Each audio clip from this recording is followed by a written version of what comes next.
Yeah, you know what it is. Collinsville High School, a champions. Yeah, screaming that's us. And when we on top, boy, quit fussing. All around my town, everything is white and purple, white and purple, white and purple, white and purple. We shut it down for the school and the sports team. White and purple, white and purple, white and purple, white and purple. Purple and white, but you know what I mean. Double 11 senior year made history. Football, we took it to the playoffs. Collinsville, white and purple, yeah, we are the K-House. I said the K-House, the school of champions. We laugh a lot, we rap a lot. I'm mascot, be an Indian again. I'm telling them that Collinsville is where it's at. So when we on the field of court, they better be aware of that. They scared of that. Of course, look at the ceiling. What up, Mr. Floyd? Yeah, Collinsville. And yes, I'm glad to say that I'm a K-Hawk. I'm about to graduate. Yeah, you know what it is. Collinsville High School, a champions. Yeah, screaming that's us. And when we on top, boy, quit fussing. All around my town, everything is white and purple, white and purple, white and purple, white and purple. We shut it down for the school and the sports team. White and purple, white and purple, white and purple, white and purple. White, purple, yeah, I know you see it. You see the chaos and you tell yourself you wanna be it. I go to CHS, so I am a champ. I ran this game so long, I'm starting to get a stomach cramp. Class of 1, 2, but we're number 1. Shout out to all my juniors, yeah, you know we get it done. White and purple, you already know. It's little easy peasy and that boy lay low. Yeah, you know what it is. Collinsville High School, a champions. Yeah, screaming that's us. And when we on top, boy, quit fussing. All around my town, everything is white and purple, white and purple, white and purple, white and purple. We shut it down for the school and the sports team. White and purple, white and purple, white and purple, white and purple. I'm by my white and purple, Scarface and DJ Screw. We on the peak of the mountain, best at what we do. Yeah, we the champs, homie, but we ain't selling shoes. These boys bleeding purple, call us the cheapest crew. They don't gotta do it big, cause I don't play with sports. I play my cards right. Now a good report. When Dub 12 comes, it's time to roll off. I'm the back cause everybody rolling with me, K-Hawks. Yeah, you know what it is. All the freshmen, sophomores, High school, like champions. yeah, they know what it is. All around my town, everything is White and purple, white and purple, white and purple, white and purple. we shut it down for the school and the sports team. White and purple, white and purple, white and purple, white and purple. Yeah, you know what it is. Collinsville High School, a champions. Yeah, screaming that's us. And when we on top, boy, quit fussing. All around my town, everything is white and purple, white and purple, white and purple, white and purple. We shut it down for the school and the sports team. White and purple, white and purple, white and purple, white and purple.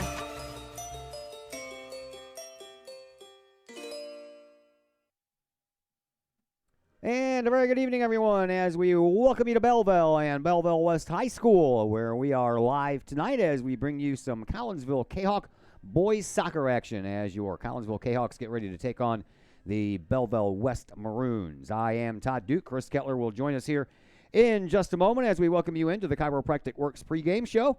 Chiropractic Works in Collinsville, owned and operated by one Dr. Chris McCluskey. He and his crew are focused on helping as many people as possible live high-quality lives, all through chiropractic care and wellness.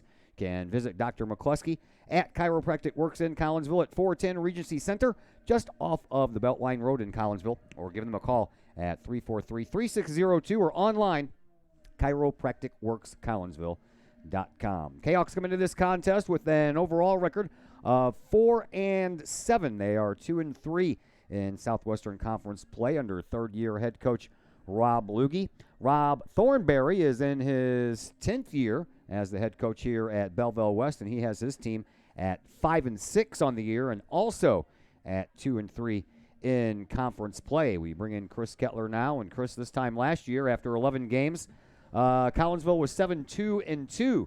And I know we keep on going back to last year and talking about last year's team, but when you go all the way to state and you finish in third place, it's just one of those things that automatically comes to mind when you're talking about Collinsville boys soccer. So a little bit of a different year, which we knew that coming into it because of all the graduations, especially of the 10 of 11 starters. But what are your thoughts? Are you surprised they're 4-7, or would you think they would be better, or I don't know, worse?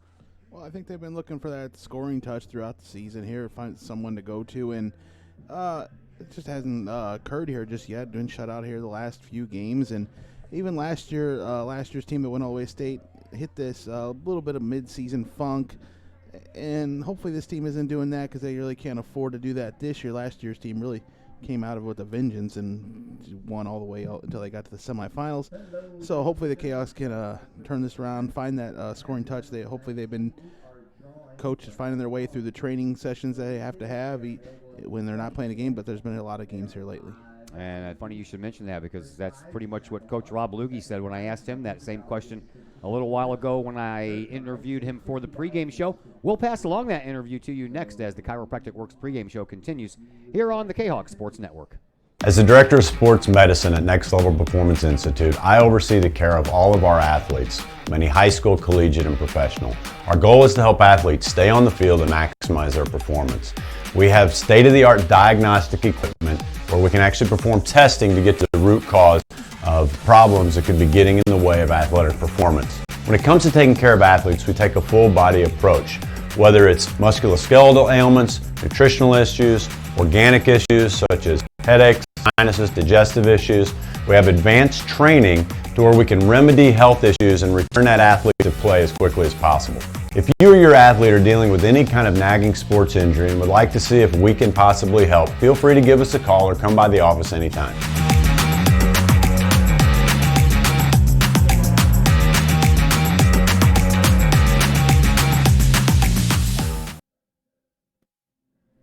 And we welcome you back into the Chiropractic Works pregame show here on the Kahok Sports Network. We're in Belleville tonight at Belleville West High School, to be exact, and we are here because of some boys soccer between Collinsville and Belleville West. And joining us now is Collinsville head coach Rob Lugge. Before we travel back in time and talk about things you probably don't want to talk about, let's talk about the future. 1 week from today is October 1st, and then just 3 days later the seedings come out. So what is your goal between now and, well, actually before the seedings come out, because you got to get all that taken care of before they make that decision? Before seedings, we have 3 more games, and 2 of them are conference games. All 3 are opponents that we'd face in our regional, so 3 wins is a must. That would put us back at 500 on the upswing leading into the playoffs. So in order for us to get a decent seeding, we've got to take care of business tonight, Thursday night, and next, what would that be, Tuesday against Granite? Yeah.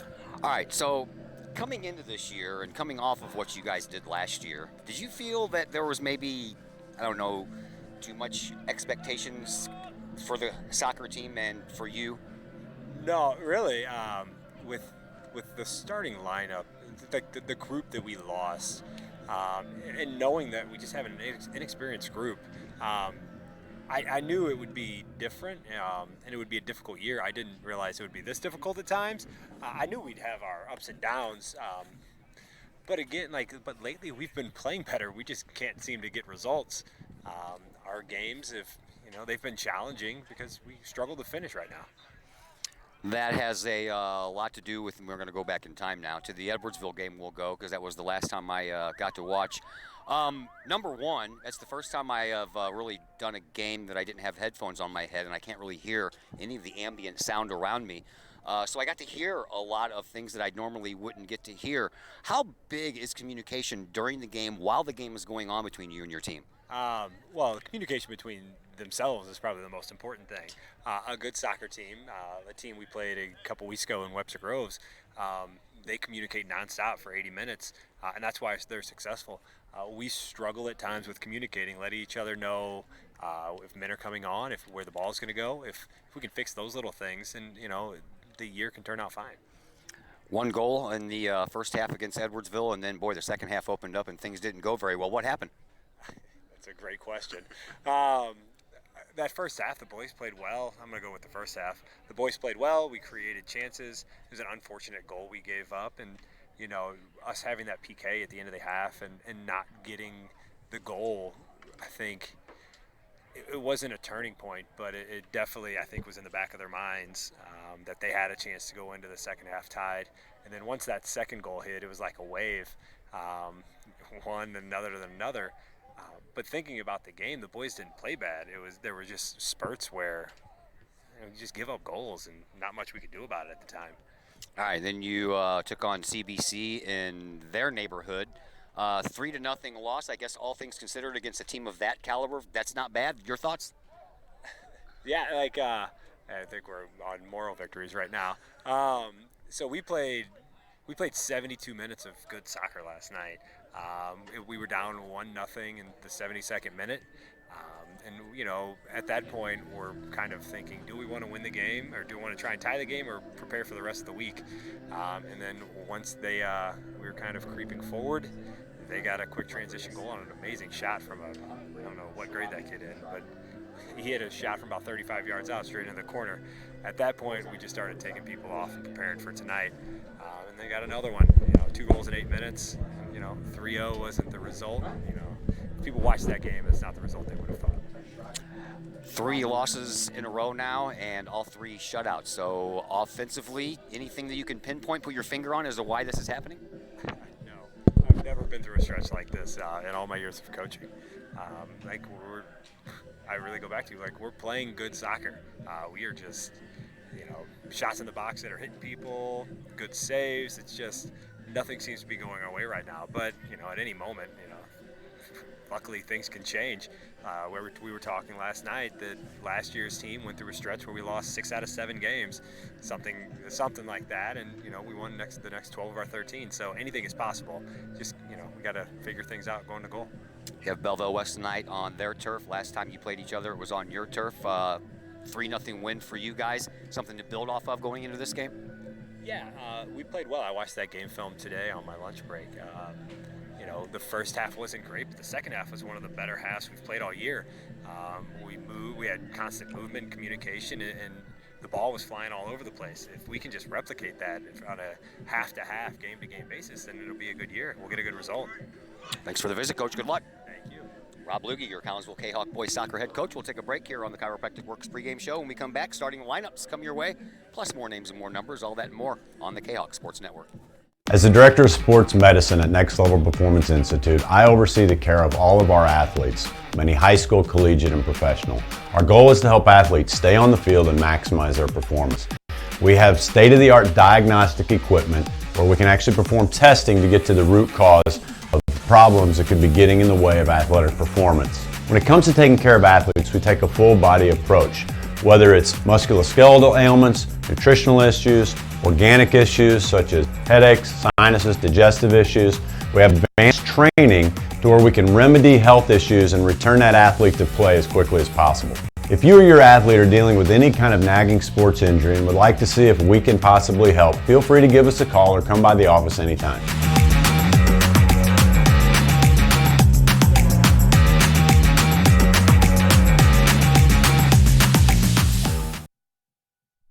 Lakeside Roofing in Collinsville.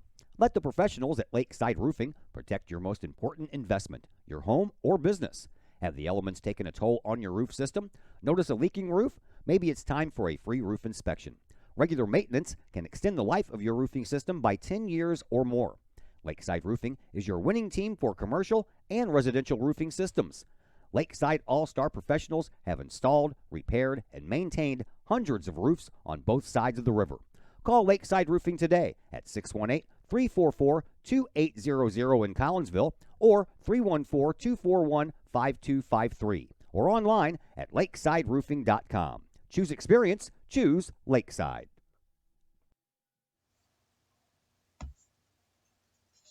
First National Bank of Waterloo, celebrating over 100 years of banking in the Metro East. Visit First National Bank of Waterloo's O'Fallon branch office for your mortgage and lending needs. Why? Super low closing costs, low construction loan rates, and they do so much to support our local communities. When you need a loan, come see Bill Metzger at First National Bank of Waterloo in O'Fallon. Call Bill at 618-632-1010. Visit him at 104 Regency Park in O'Fallon or online at fnbwaterloo.com. That's my bank, member FDIC, equal housing lender.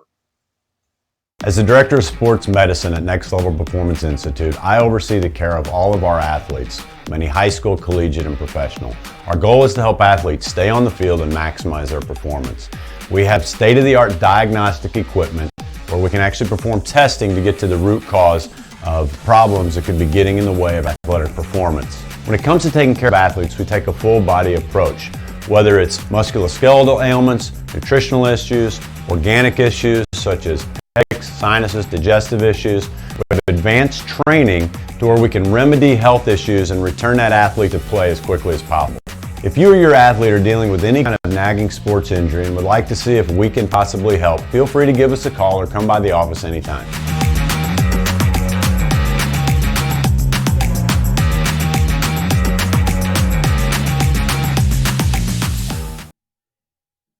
Back here at Belleville West High School, Todd Duke, Chris Kettler along with you as we get you set for this soccer game between Collinsville and the Maroons, and we welcome you back into the Chiropractic Works pregame show. Well, Chris, we talked about a little bit about Collinsville, expectations and everything with the third place finish last year and 4-7 this year. On the opposite side of that, you have the Belleville West Maroons. We've already seen them this year. They met back on the 3rd, as we mentioned in the pregame show. Collinsville won that game 3-0. But last year, Belleville West 1-19 and 0-5 in conference. So the fact that they are 5-6 this year and 2-3 in conference play makes me think that the West Maroons are on the uptick. Yeah, you got to think so. They got a veteran coach there. It's his 10th year, and they go through one tough season there, and now they're on the uptick there. They may be looking to get one of the better seeds here in the conference here if they can keep their winning ways going. Last year, Collinsville won 6-0 right here on this very field. That was the 4th game of the year. The only guy playing right now that had anything to do with that game was Dalen Frecker. He had an assist in that game as Zane Baker and Elvis Campos had 2 goals each. Zach Covey and Luke Liljegren had the other ones. Right after that loss to Collinsville, Belleville West picked up their only win of the year. It was a 3-2 win over Waterloo just 2 days after that loss to Collinsville. So, and here's the big telling sign there, Mr. Kettler. Last year, Collinsville played in 28 games because they went all the way down to the state. 79 goals they scored, 34 they allowed against, so they averaged 2.8 goals scored per game while giving up 1.2. This year, it's a little bit different as Collinsville is averaging 1.3 goals per game and giving up almost 2 at 1.9, so you can tell the big tail right there. Right, so defense not as strong as it was last year, giving up a little bit more, but you would like to have some pressure off them if we were able to finish in the box there, get some more goals throughout the year. Maybe it would be easier work there on the defense there to not have all that pressure on them all the time. Belleville West lost to Edwardsville in the regional semifinal game 6-0, so they only had one playoff game. They played 20 games last year and only scored 13 goals in those 20 games. That was .65 goals scored per game for Belleville, so not even 1 goal per game, and they gave up 83 goals on the year last year. That was 4.1 per game, and looking at theirs this year, they've scored 1.2 and have allowed 2.7, so they're still on that flip-flop side where their defense is allowing more goals than their offense is scoring. So them and Collinsville maybe on about equal footing there, but the Kahoks got the better of them first time around. That they did. We will pass along the starting lineups to you after our final break here on the Chiropractic Works pregame show. We'll do that next on the Kahok Sports Network. As the Director of Sports Medicine at Next Level Performance Institute, I oversee the care of all of our athletes, many high school, collegiate, and professional. Our goal is to help athletes stay on the field and maximize their performance. We have state-of-the-art diagnostic equipment where we can actually perform testing to get to the root cause of problems that could be getting in the way of athletic performance. When it comes to taking care of athletes, we take a full-body approach. Whether it's musculoskeletal ailments, nutritional issues, organic issues such as headaches, sinuses, digestive issues, we have advanced training to where we can remedy health issues and return that athlete to play as quickly as possible. If you or your athlete are dealing with any kind of nagging sports injury and would like to see if we can possibly help, feel free to give us a call or come by the office anytime.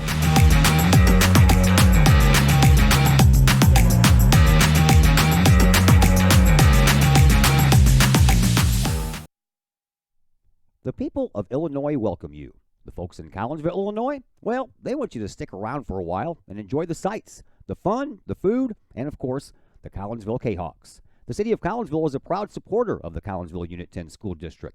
So welcome to Collinsville. Come on over, catch a Kahoks game, or enjoy some of the new places to eat, shop, and have fun. There's plenty to do for the young and the young at heart.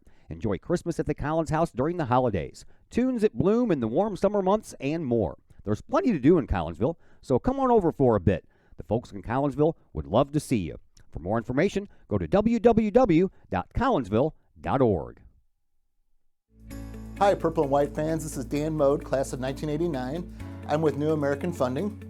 Myself and New American Funding are proud sponsors of Kahok Athletics.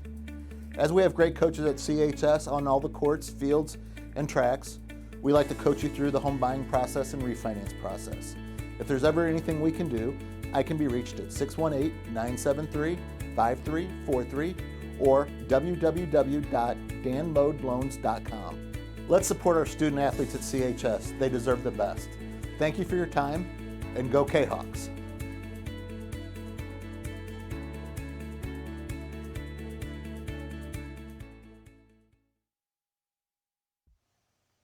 The Junior Service Club of Collinsville has been a proud supporter of KahokSports.com and the Kahok Sports Network from day one.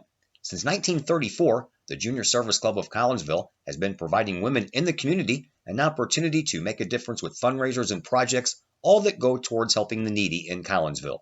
If you would like any information on any event sponsored by the Collinsville Junior Service Club, head to Facebook, type in Collinsville Junior Service Club, and then click on the event tab. We thank the Collinsville Junior Service Club for their continued support of the Kahok Sports Network and KahokSports.com.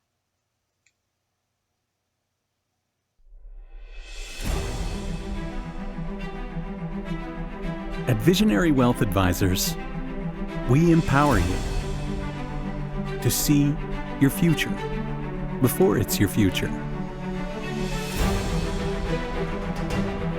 to create your inheritance,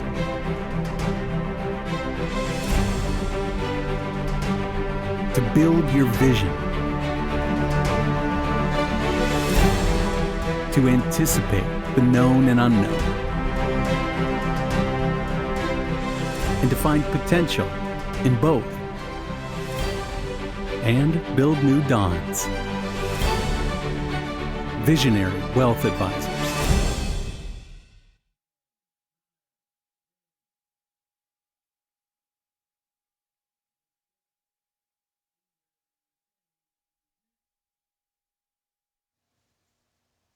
Cafe Agape serves up some of the best sandwiches, burgers, pork steaks, meatloaf, and more in Collinsville.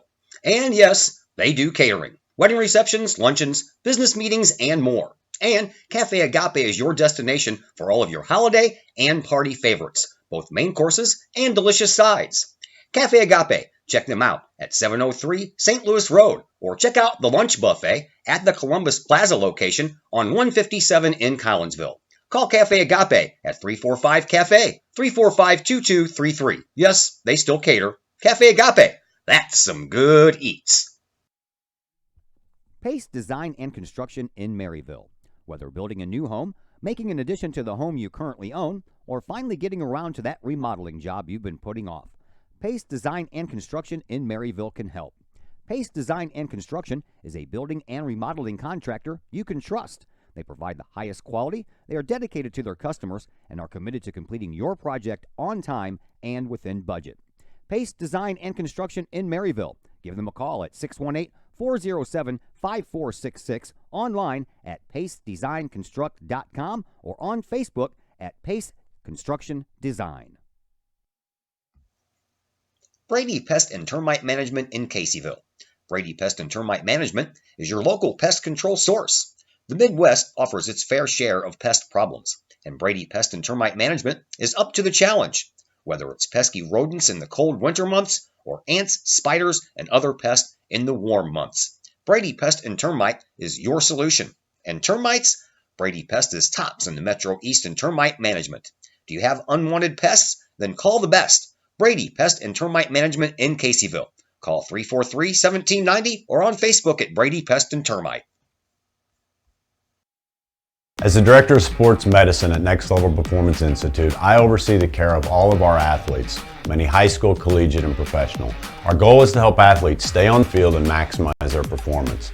We have state-of-the-art diagnostic equipment, where we can actually perform testing to get to the root cause of problems that could be getting in the way of athletic performance. When it comes to taking care of athletes, we take a full body approach, whether it's musculoskeletal ailments, nutritional issues, organic issues such as headaches, sinuses, digestive issues. We have advanced training to where we can remedy health issues and return that athlete to play as quickly as possible. If you or your athlete are dealing with any kind of nagging sports injury and would like to see if we can possibly help, feel free to give us a call or come by the office anytime.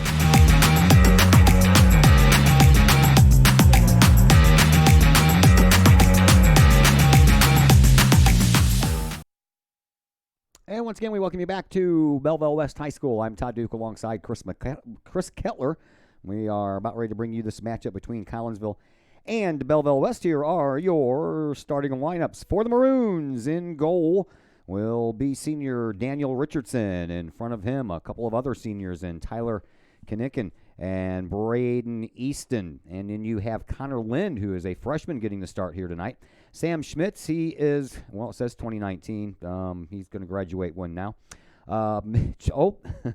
Caden Hillier, Ethan Ellis, Ryan Leffler, Blake Goodman, and Sean Leary round out the rest of the starters for Belleville West. For Collinsville, Logan Rader got the start in goal last night against CBC, so Carter Wagner gets the start tonight for Collinsville. He is a junior, and in front of him you will find Dylan Frecker, Tag Baker, Braden Shiragi, Yahir Figueroa, Anthony Copatelli, Nick Corzine, Max Lawrence, Aiden Hensler, Jarrett Allsworth, and Spencer Vlasic. A tale of your goalkeepers, Richardson, 638 minutes on the year. He is 3-5. He has one shutout, and that is a solo shutout. He's allowed 21 goals for an average of 2.6 a game, and he's made 45 saves, right around 68% as far as his save percentage goes.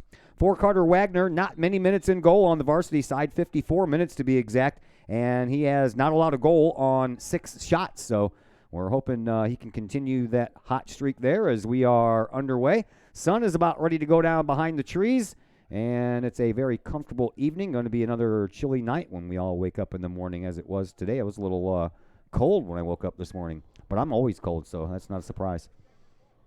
It was chilly. It felt good and refreshing at 4 a.m. when I headed out. Yeah. I headed out at 6:45, and it was chilly. I had to turn on the defroster on the car, and after the windows defrosted, I aimed the heat on me, and I was fine for the rest of the day. Well, Collinsville, of course, on the road. That means they're wearing the all-white uniforms. They have their numbers in purple on the fronts and the backs. Smaller numbers, of course, on the front than in the back. Maroons, they have on the white shorts, but the maroon jerseys, and their numbers are white both on the fronts and on the backs. Nice night for some soccer. We are back at home on Thursday for some girls volleyball action before we take that long road trip to Lincoln on Friday. Understand that we may be broadcasting that game from outside, so we're going to hope that the weather cooperates with us. Throw in by Belleville West as they try to attack the goal, being occupied there by Carter Wagner first on the right-hand side of your screen. Then Collinsville gets it back. Here is Figueroa. He shoots it up the sideline, and that's where he finds Nick Corzine. Corzine trying to leave it up and does so for Allsworth, and then that one came out of bounds off of a body. And the Maroons will have the ball back, and they will throw it in. Collinsville trying to snap a 3-game losing streak, and in that time they have been outscored 9-0. So they are in a little bit of a drought as far as goals are concerned. That's coming off of back-to-back wins over Alton and Highland, in which they shut out both of those squads to a tune of 5-0. So right now, Chris, I guess it's either feast or famine for this Kahok bunch. Yeah, tough week there. Gets skewered a little bit there by giving up 5 to Edwardsville on the 9 goals given up, but the Kahawks themselves just haven't been able to find the net. Well, remember that Edwardsville game, 1 goal scored. Here comes Collinsville with a chance, but that's thwarted by Belleville West. In that Edwardsville game, they scored a goal in the first half, did Edwardsville, and Collinsville had a penalty kick. Copatelli sent that one right into the same direction that the goalkeeper was falling in, and so that one didn't work. And I said it at the time, that might have just changed the momentum, and you heard Coach Luggie talking about it in the pregame show, and he feels kind of the same way. And Collinsville really never recovered after that, and Edwardsville added on 3 quick goals in the first 5 minutes of the second half to kind of put that game out of reach early in the second half. I think they're disappointed they didn't get the game tied up and then gave up the early goal. And that was just a huge letdown to give up that second goal. Yeah, I think snowballed from there. I think if Coppotelli scores that penalty shot goal and it's 1-1 going into halftime, that's a different game. Well, that's in the past. Here we are, and this one gets popped up out of bounds. Heard me talking to Coach Lugge about, 1 week from today is October 1st. Seedings come out on October 3rd, and the schedule will be out on October 4th, so not a lot of time to try and help that positioning out as far as seedings go. They got 3 games in front of them that'll go huge for that. West, O'Fallon, and Granite City, all part of the Granite City still part of the seeding, even though they're not in the conference. All right. So if we can win those 3 games, we'll maybe move up a seed. When it all, it's all relative because it comes down to how do you play when the calendar switches to October and more than anything, the middle of October when the playoffs start. If you're hitting on all cylinders then, you can go a long way despite what your regular season record was. Collinsville brings it up. Belleville West, the Maroons trying to bring it up. Collinsville plays defense and then gets the throw in, and they'll get another one here about 15 yards upfield. And on the throw in will be Shiragi. Shiragi throws it on in, and he finds Lawrence. Lawrence had a goal against these Maroons when these two teams met at home. That was earlier this month. Seems like a long time ago. Both teams just taking it easy so far, kicking it out of bounds, not really getting much going just yet here in these early minutes. 35-24. I totally forgot to start the clock. We'll have to take care of that now. That's my job, and I failed. So, 1, 2, 3, 4. Coming up on the 35-minute mark. Yeah. Kahok's trying to move it up here in the zone, and West just knocks it back and fine play back out here in midfield again. Close enough. We're 1 second off. Good to go. All right, in the middle of the field is where we are. And that ball is picked off by Blake Goodman. Goodman on the year looking for his first goal. Their goal leaders is Sean Leary. He has scored 4. He has 1 assist, good for 9 points, a couple of game-winning goals in his 4 goals as well. Collinsville still log-jammed at the top. Anthony Coppotelli, Luis Fernandez, Will Martin, and Ryan Knoll all lead the team with 2 goals each. Coppotelli has the most points out of those 4 with an extra assist, but Nick Corzine leads the team in points with 7 with 1 goal and 5 assists. Ryan Knoll has a game-winning goal to his credit. He is on the bench tonight. We'll see if he comes in a little bit later as Collinsville tries to put on a little bit of pressure, and out is Daniel Richardson, the goalkeeper for Belleville West. And that ball goes back to midfield. Kicked back toward the Collinsville offensive zone by Lawrence, and now Figueroa trying to keep it down there, but he will fail in that effort as the Maroons come away with the ball and send it down to the Collinsville defense. Shiragi sends the ball over to Spencer Vlasic, the lone holdout starter from last year's third-place team in Class 3A. Everybody else new to the starting positions here for Collinsville this year. That's what happens when you graduate 14 seniors, and 10 of them are starters of year 11. The only one that wasn't a starter that was not a senior was the one who's a senior now, and that is Spencer Vlasic. Over here to this side we go. Shiragi has it. Shiragi surveys things and then sends it toward the box. Blocked out by the defense for Belleville West, and then off of the head of Mitch Olp. And Olp gets it right back, and then onto the foot of Ethan Ellis. Ellis tries to bring it up, and Collinsville finally blocks that one out a little bit, but it comes right back to one of the Belleville West players, and then the Kahawks bring the ball up. Ellis over here on this near sideline being shadowed by Nick Corzine, and Nick comes around and gets the ball right before it crosses that end line. Collinsville trying to do their best to get it out of there, and then it's off of the feet of Shiragi and out of bounds, so it's going to be a throw-in for the Maroons here on this near side sideline, offset to the left of Carter Wagner. 32.5 minutes to play here in this first half. No score early on. JV team won 1-0. I believe they won 1-0 at CBC last night as well, so a couple of back-to-back 1-0 shutouts for the junior varsity counterparts of your Collinsville Kahok boys soccer team. I believe they also won a tournament over the weekend, right? Yeah, I think so. We're going to talk to Jeff Hayes. Matt Benway is not here He is apparently under the weather. So Coach Hayes has told me that he will come and join me after the game. So we'll talk to him not only about this game, but about his JV team as well. Haven't had a chance to talk to him yet this year. So we'll look forward to that in the Cullip Jennings Flores post-game show. Collinsville with the ball at midfield, trying to move it up. They'll pop it into the offensive zone deep and then try to chase it down before it runs out of bounds, but that is not going to happen. And a throw-in coming from Ryan Leffler for the Maroons. Leffler's throw comes up the line off of a body of one of his teammates, and then Leffler gets it right back, and he'll send it up with a little bit more authority this time as it cuts through the midfielders all the way back to the defense. Here is Spencer Vlasic. Vlasic over to this side now for Frecker. Frecker shoots the ball up. Collinsville's forwards chase it. Now back over here and underneath our broadcast position. Popped around a couple of times, then Vlasic comes in to send it up. Here's Figueroa. Figueroa trying to get rid of a double team. He'll do so by sending the ball back to Lawrence. Lawrence all the way over on the far side trying to find a streaking Aiden Hensler, but he led him just a little bit too far with that. Belleville West will have another throw-in.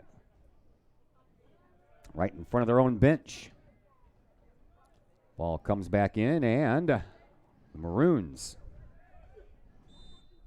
whistle. I was going to say they were kind of heading in the opposite direction there for a minute. Whistle goes against Belleville West, so Collinsville will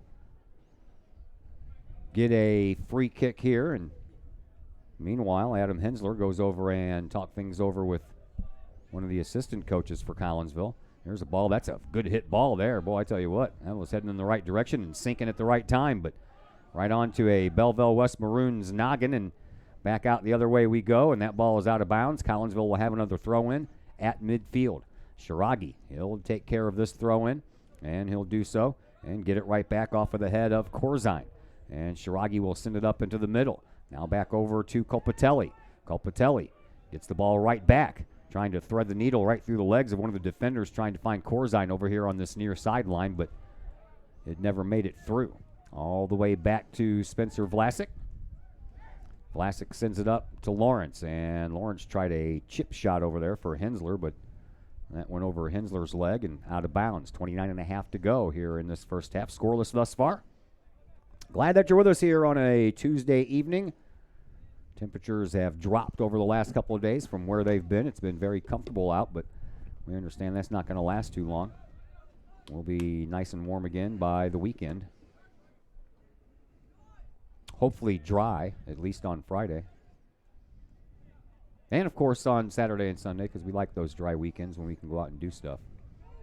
29 minutes to go, first half action. Todd Duke and Chris Kettler with you from Belleville West. As the Maroons try to send the ball up, that was Ryan Leffler, who just banked that one right off of the shin of Nick Corzine. And now Leffler with the throw-in once again for the Maroons.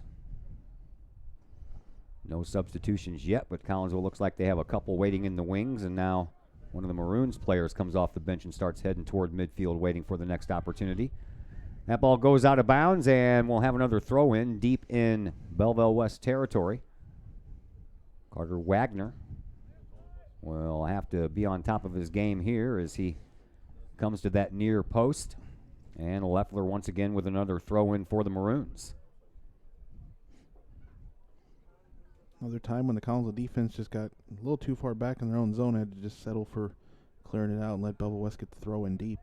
Throw-in comes right down to the feet of one of the forwards and right back to Leffler, and then he sends it up. Collinsville sends it right back, and then a collision in midfield, and that's a nice job there by Spencer Vlasic to get that ball out. Put a little bit too much juice on it because he had Aiden Hensler coming right up the middle of the field. Luckily, Wagner was there to get it just as it was getting ready to cross that end line for a corner kick. So nice job by the junior goalkeeper for Collinsville to keep that from happening.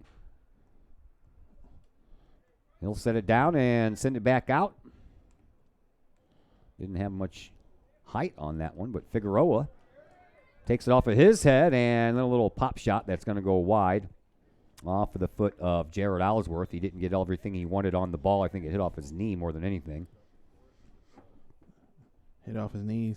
Saw it was a quick situation to try to do something real quick. Just wasn't able to settle the ball down and goes out of bounds. Let the Chaos get some fresh bodies in there. Three of them. 3-player exchange. At least 3. We'll tell you who they are as soon as I can see their numbers. One of those is Jaden Redden, and Redden over there trying to chip in on the play already. Chasing it down over on the far side. I believe that was Tag Baker. Yeah, he is listed as a senior on here. Yeah, the roster's wrong. Yeah, it is. Collinsville with the ball at midfield. No score. We are about 26 minutes away from the end of this first half, so really we're just getting started. 14 minutes in. And the Maroons playing some defense. Send the ball back out to midfield. Here is Shiragi. Shiragi surveys things, looking for the perfect place to put the ball. He'll put it right into the box, but the Maroons are there to take care of it, and Daniel Richardson takes it after a couple of hops.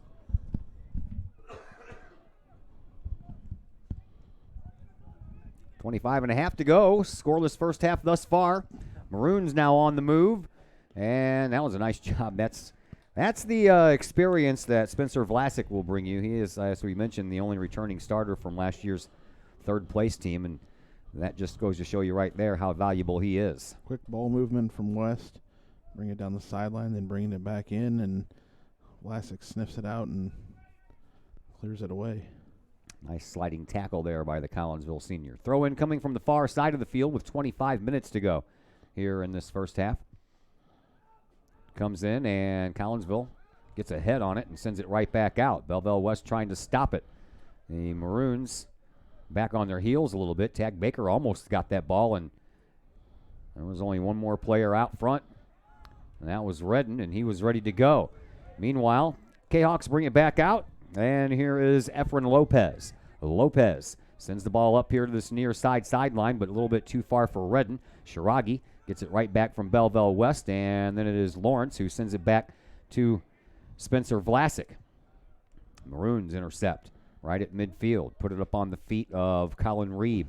Reeb getting double-teamed over there, and finally gets a little bit of help from his teammate Connor Lynn, but whistle will stop all that action, and Collinsville will get the ball back, and they'll get another free kick, but this one's going to be about 70 yards away from the goal occupied by Daniel Richardson.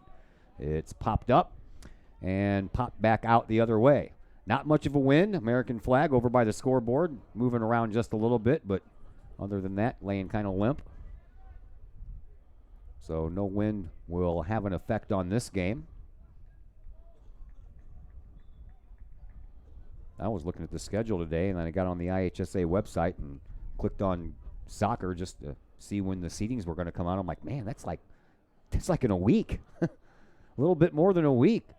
It's quickly kind of come to an end here. Yeah. I think something like 8 or 9 games left in the season for the Chaos. Yeah, there's not many left, and it's kind of weird how it kind of just sneaks up on you like that. And then the following week is when the volleyball playoff seedings and schedule comes out. So we're not that far removed from already talking about the playoffs here, Chris. We already are talking about playoffs this year, and we won't get the regionals and sectionals at home this year, unlike last year. We didn't have to go on the road till the supers. I am sure that helped in the third place finish that Collinsville had last year, having both the regionals and the sectionals at home. Couldn't hurt. Didn't hurt. Sometimes it doesn't matter. I mean, we hosted a regional in basketball too, and look what happened.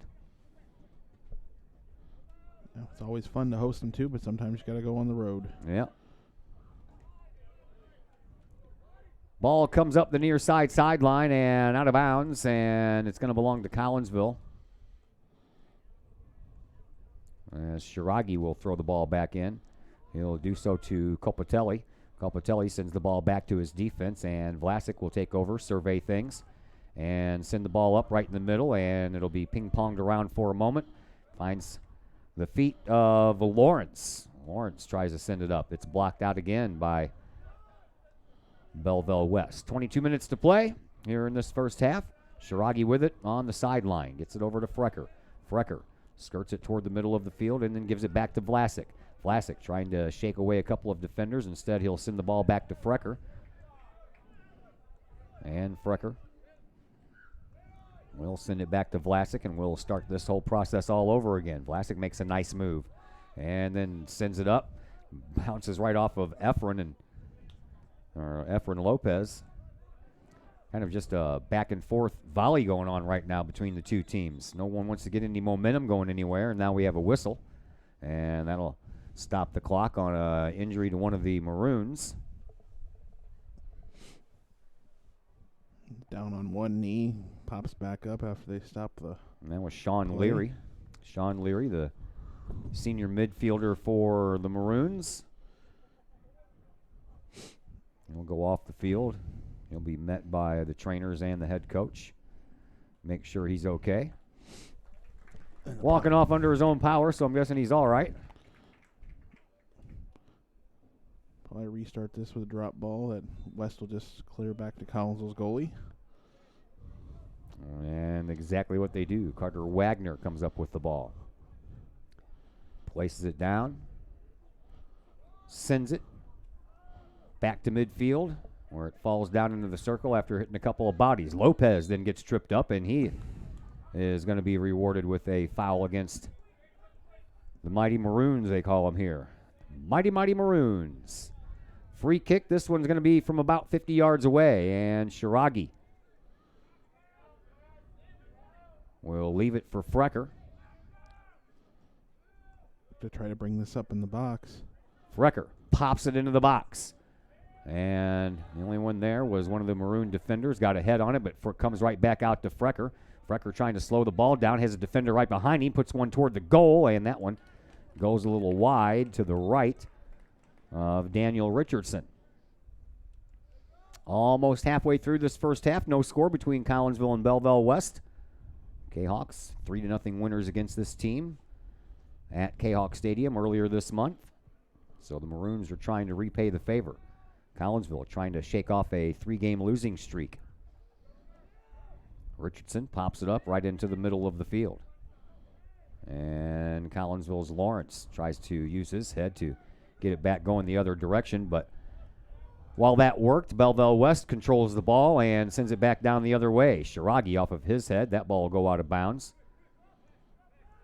And it'll be a throw in here coming up for Blake Goodman. Well, he'll leave way for Ryan Leffler once again. Leffler throws the ball in. Up the line it goes. And settling it down is Goodman. And then the ball gets knocked out of bounds by Collinsville. So another throw in coming up here for Leffler. This is probably like the third throw in that he's had from this exact location, except for this time he's going to give way for Sean Leary. Leary does that flip throw in. And then Collinsville off of one of their players' heads across the in line. So our first corner kick of this game is going to belong to the Maroons. Stands to reason there. They had a few of these deep throw-ins. Now Collinsville not able to gain control of it here. Let's just knock it out and settle for the corner kick.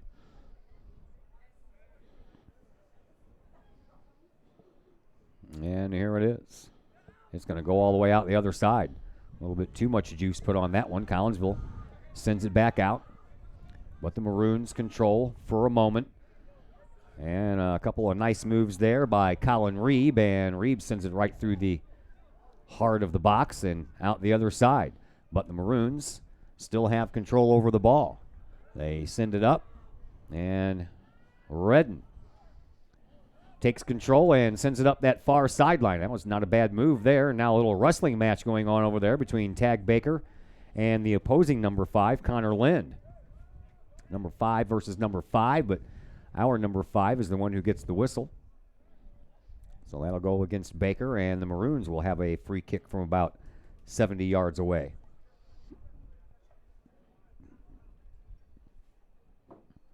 It's on the way. Deep kick. It's going to bounce right to Wagner with no one there to give him any trouble. He'll just snag the ball out of midair and send it back out to midfield here with 17:35 left to play here in this first half. Comes down to midfield, and that is Colpatelli over there with it. He'll turn, and he'll send it onto the feet of Figueroa. Figueroa shoots the ball over, and I think that's actually Redden. Now over to Corzine. Corzine right in the middle, and off of a body. That was dangerous there for a minute. Daniel Richardson got his hands on it, and then he couldn't hold on to it, and almost hit one of his defenders as his defender was coming towards him, and that could have been dangerously ugly. Yeah, with Figueroa streaking up the middle there, if he would have got his foot on it, might have been able to put it in the net. Here is Baker out to Colpatelli. Colpatelli trying to leave it up the line for Figueroa, and Belleville West will get there first and send it out of bounds. And now Collinsville will have one of these deep throw-ins from about 20 yards away. That'll be offset to the left of Daniel Richardson, the goalkeeper for the Maroons. Vlasic going to take this one. He's going to get a running start all the way over there on the side of the track. Almost through the dirt.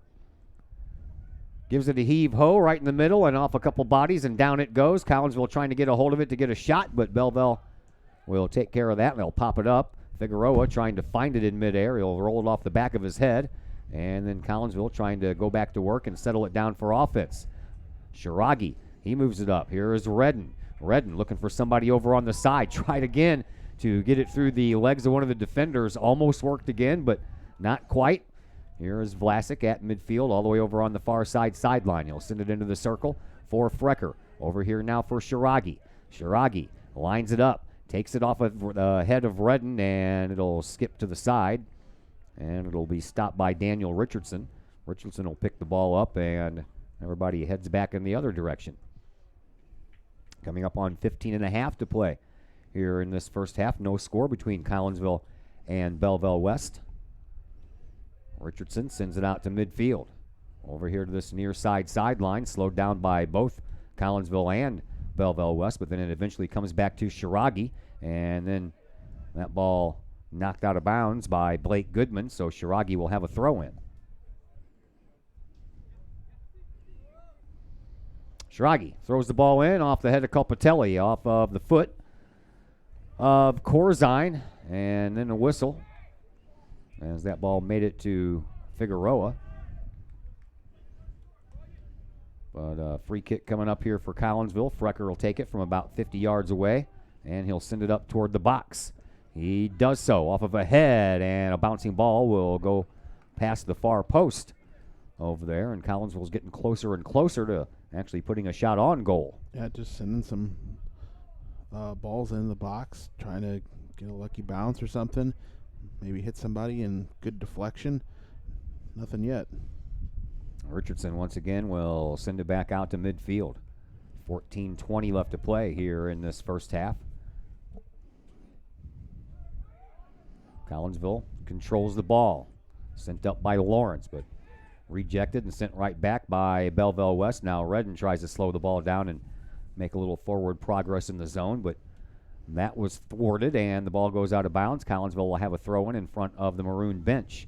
They'll do so to Redden, and it'll come right back to where it came from, and they'll send it back to the defense. Spencer Vlasic will pop it up, and Figueroa uses his head to send it up a little bit farther, and here is Redden. Redden and the Kahoks trying to find some traction of that ball there, and now we're going to have a whistle. And this one's going to go against Belleville West again. Collinsville getting a little closer with these free kicks. This one's going to be from about 40 yards away. Nick Corzine ready to take this one.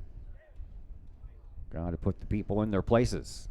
Frecker fakes like he's going to take it, and then I think Corzine was supposed to pass it to Frecker, and it ends up not working out that well, and the ball ends up going across the end line eventually, so it'll be a goal kick restart coming up here for Daniel Richardson. Yeah, I think they were hoping to get Frecker on the second touch there, and he would send it in the box from a much closer angle.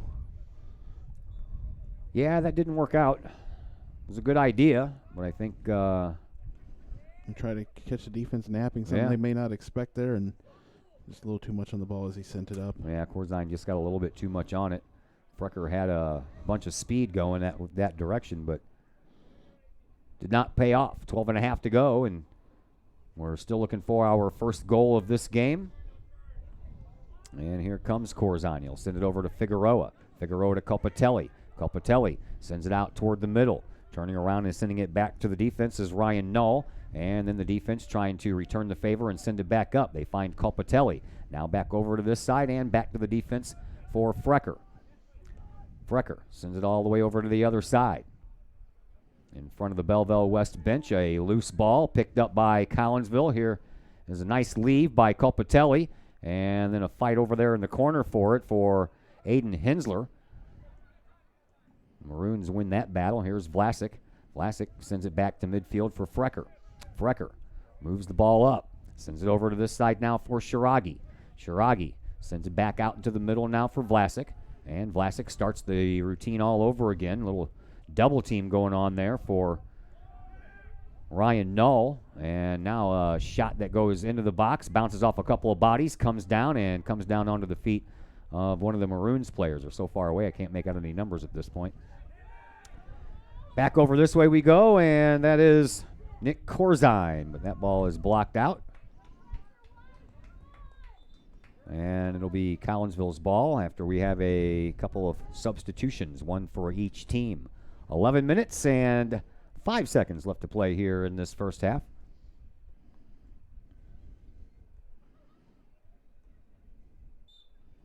Whistle will send us back to action. Throw in comes onto the feet of Corzine. They try to send it up, does Collinsville, but the Belleville West Maroon defense sends it back down. Collinsville is spending some quality time in their offensive zone, but so far nothing to show for it. Throw in by Frecker all the way back to Vlasic. And Spencer sends it over onto the far side, but he didn't have enough juice on it, and that means that Connor Lind picked that ball off, but Collinsville gets it right back over there on that far side. Good defensive play there by Aiden Hensler. And then the ball ends up out of bounds. Collinsville's ball. 10:20 left to play here in this first half. Sun has gone by for the day. Lights are taking effect. And the breeze has picked up a little bit. Supposed to have some scattered rain in the area tomorrow. That one sent right back to where it came from. Now Collinsville trying to slow it down and get it moving in the opposite direction. But Belleville West doing a good job of keeping it down in their offensive zone, although they haven't really been able to set anything up. Now Redden leaves it over on the far sideline, and the ball sent all the way upfield for Allsworth, but that ball ends up going out of bounds, put there by the Maroons. So Collinsville will inch back a little closer to the offensive zone with another throw in. That one's off of the head of one of the Maroons and back out to midfield. A couple of Maroons there trying to take it away from Colpatelli, which they do. Now back to the defense. Colpatelli up to Redden. And a couple of bodies fly.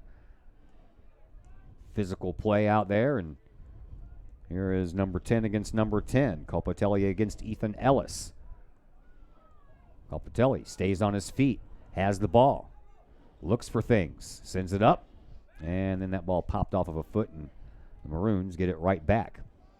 9 minutes to play here in this first half. We are scoreless thus far between Collinsville and Belleville West. Big Southwestern Conference game. Whoever wins this one is going to even their conference record up at 3-3. And, of course, whoever drops this game tonight will fall to 2-4.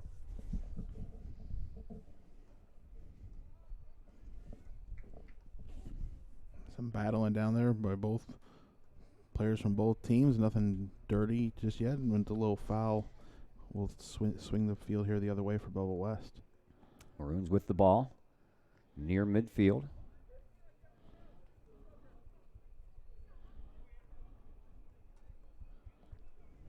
"60 yards away stands Carter Wagner. Ball is popped up right into the front edge of the box off a couple of bodies, and Wagner comes all the way out to his left and scoops that up, even though it was going to go out of bounds. After he hit a couple of bodies, I guess he wanted to make sure it wasn't off of one of his teammates. That would result in a corner kick, but the ball heads back into the Maroons' offensive zone until Collinsville sends it back into their offensive zone. A couple of players go up after the ball, and that was Ellsworth, who jumped up in the air and then had no idea where the ball was at all for a moment or two. Figueroa stopped that one from heading up the sideline. Now he's trying to fend off Goodman.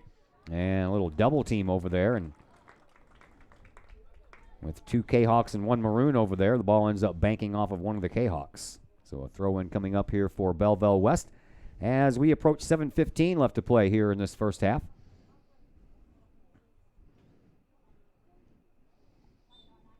Player exchange for the Maroons as they bring Colin Reed back on and send Blake Goodman to the bench. Here is Copatelli. He'll send the ball across the way, and that's where he finds Ryan Knoll, and then now over onto the far side. Collinsville has to play a little retreat. Belleville West right on top of the ball, so Collinsville will send it back to the defense, and Vlasic trying to send it up. He finally does. He finds Redden. Redden in a little tug-of-war over there between the ankles of one of the Maroon players and the Collinsville sophomore, Jaden Redden. Here's Copatelli. Back to Redden. Nice job there. Oh, well. Yeah, say that was a nice job there by Maximus Lawrence to keep that ball going, even though he got dinged from behind. And then before I can get those words out of my mouth, Sean Leary dinged from behind again. Only I think it was a little bit more than a ding. Knocking Lawrence down to the ground there. Little too much. Nothing to draw a card on that. And one of the Maroons is down in midfield tying his shoe. So right now Collinsville with numbers. Here's Figueroa. He pops one up, and it's going to go wide. I believe that was off of a body. Nope, they're going to say that it didn't touch anyone on the way out. Figueroa sent up there itself. 5:45 to play in this first half. And a goal kick restart coming up here for the Maroons. And this one's going to be taken by Sam Schmitz, the defender, who's listed down here as a graduate of the class of 2019, which means that he shouldn't be here anymore. So somebody over at the STL website got all these years messed up. That's what my rosters came from this time. It's easier. They're smaller. I can put them side by side. 5:10 left to play. First half. Throw in coming for the Maroons down in their offensive zone. Somebody has to go get a ball, though. It is all the way back up against the fence behind the Kahawks bench. Don't they have some people out here in charge of that or something? I could just got one here, and on the other side, one's on the other end. Now we got 2. Wrong end. Leaving. Follow the play. That in and that in. Yeah, follow the play. That's what they're supposed to do, right? Ideally. Yeah. Ball comes down right in the box and off of a head right to Carter Wagner. That was probably the most shot on goal all night. Ball getting volleyed around there. Wagner does pick it up. Wagner sends it out, and that's pretty good lofty kick there from Wagner. He sent it all the way down. It banked off of the head of Allsworth. And Collinsville trying to keep it down there. Copatelli does. Spins. Keeps the ball in front of him. Sends it over to Redden. Redden sends the ball up the line just a little bit to Ryan Knoll. Knoll sends it back to the midfielders, and the midfielders trying to send it back up, but that's picked off by the Maroons. But then it comes right back onto the feet of Lawrence as we play a little back and forth here for a minute. That one goes up the line, and I don't think it's going to have enough juice to get out of bounds, so the Maroons have to go back, and that one ends up going across the line. I thought it was last touched by the Maroon player that was down there, but the guy with the yellow shirt and the flag says the opposite. Tag Baker, who chased it down there, got in there in front of it and tried to make a play on it. Yeah, Colin Reed was down there. I thought it banked off of his shins, but, you know, the guy with the yellow shirt and the flag is a lot closer to the play than I am. 3:15 left to go here in this first half. Now it looks like Sam Schmitz is going to take this kick from all the way over pretty much where it went out of bounds.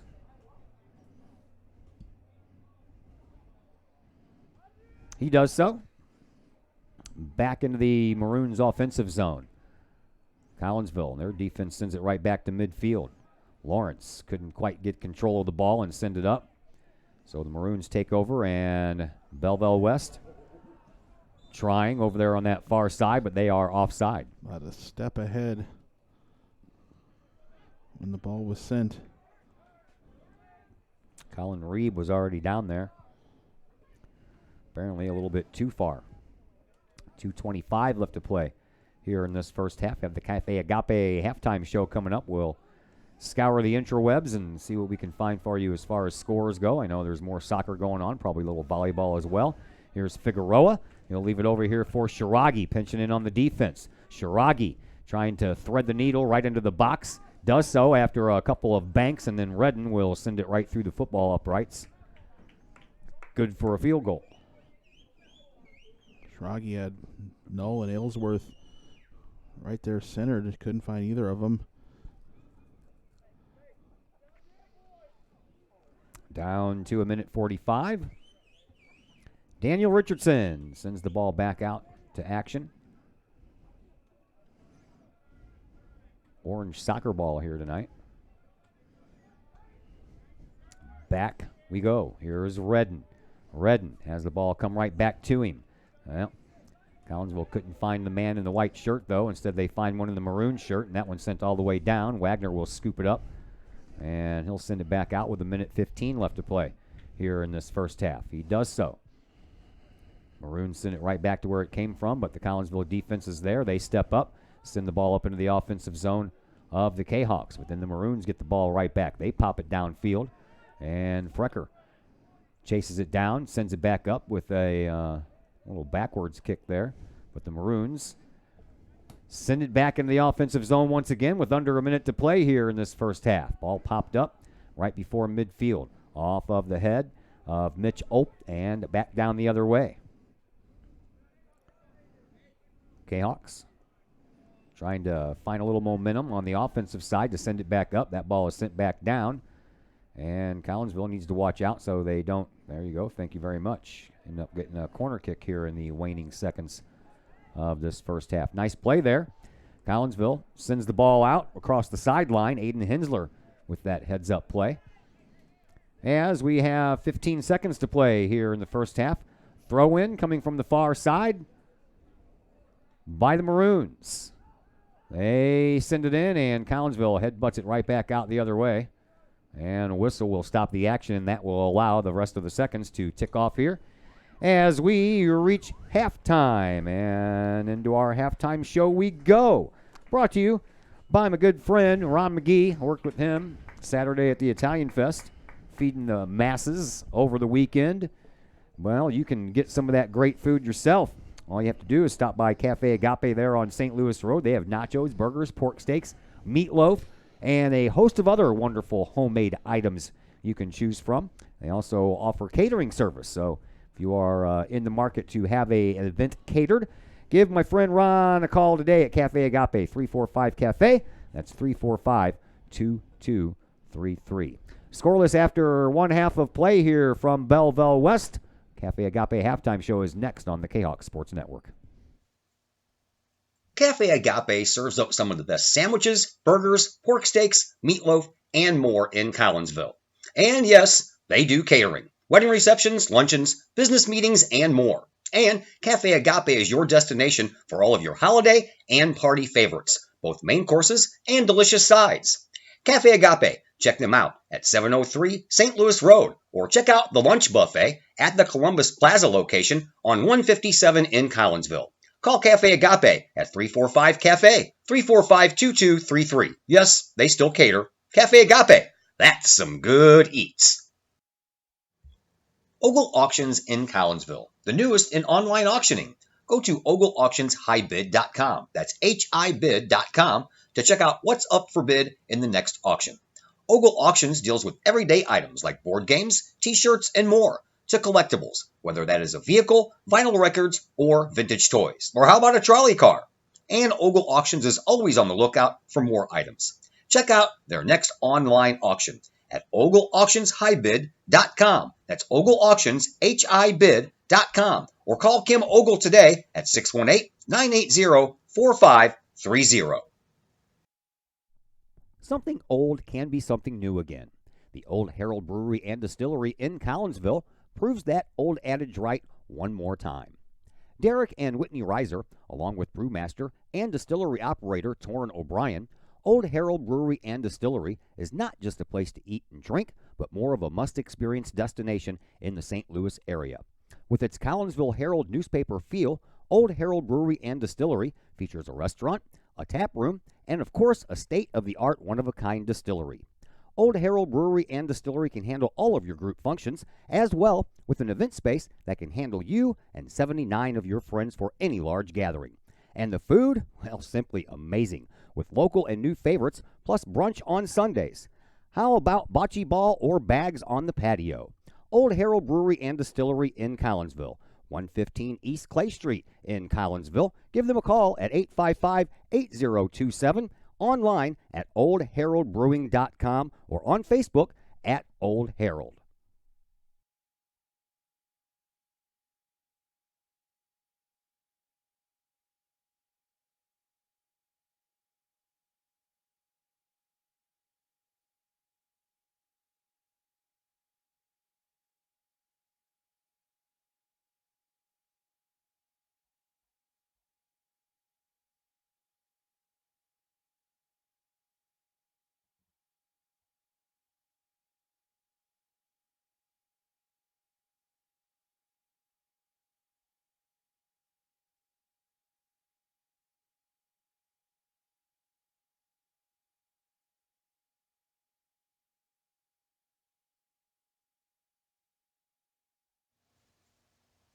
Cafe Agape serves up some of the best sandwiches, burgers, pork steaks, meatloaf, and more in Collinsville.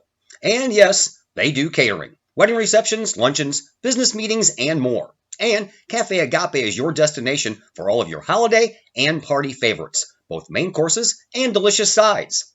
Cafe Agape, check them out at 703 St. Louis Road, or check out the lunch buffet at the Columbus Plaza location on 157 in Collinsville.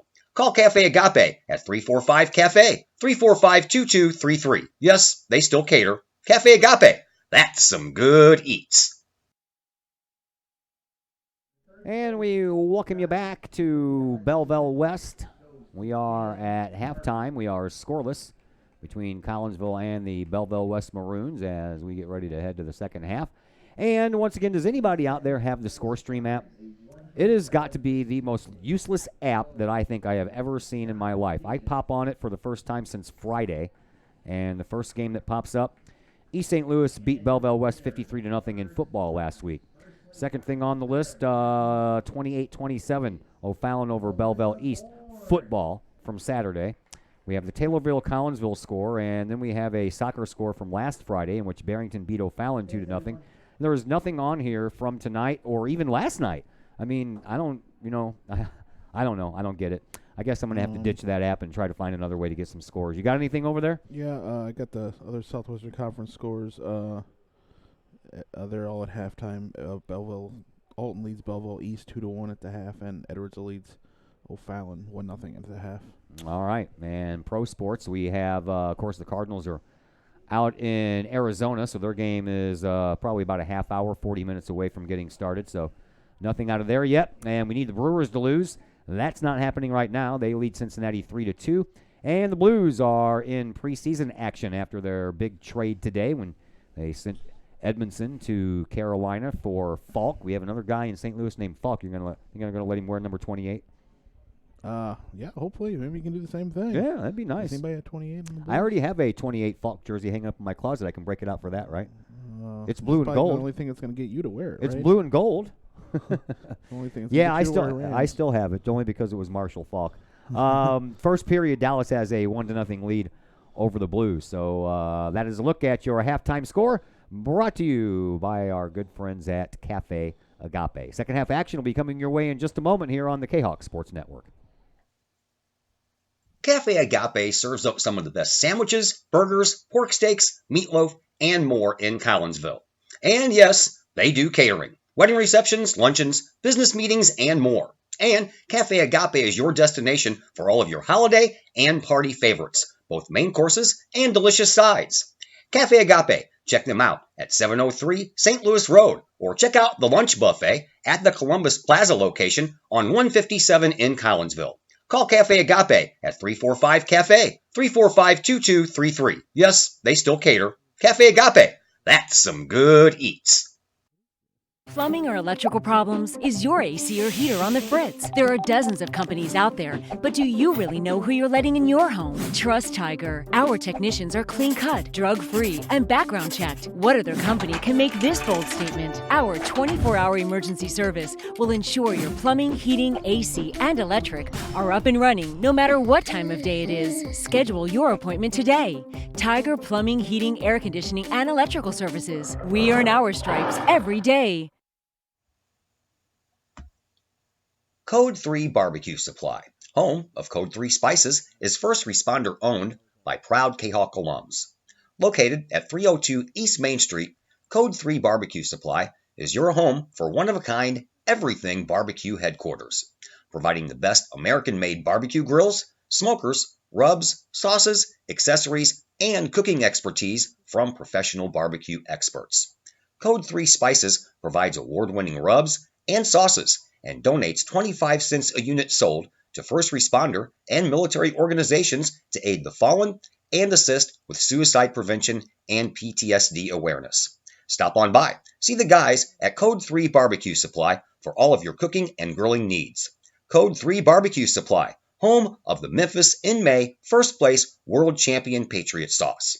Learn more about their products and mission in giving back to those who serve at code3spices.com. Are the lights on your dashboard putting on a show? Bring it to Mike's Automotive in Collinsville. Mike's Automotive is also a T3 certified tire center. They can handle all of the basics like oil changes and tune-ups and the not-so-basics like complete engine rebuilds. Mike's Automotive also has 24-hour towing and has 3 locations: Millstadt, St. Louis, and in Collinsville. The Collinsville location is at 1150 St. Louis Road, just blocks from the high school. Or call 345-0611, online at mikesautomotive.net and Mike's Automotive on Facebook.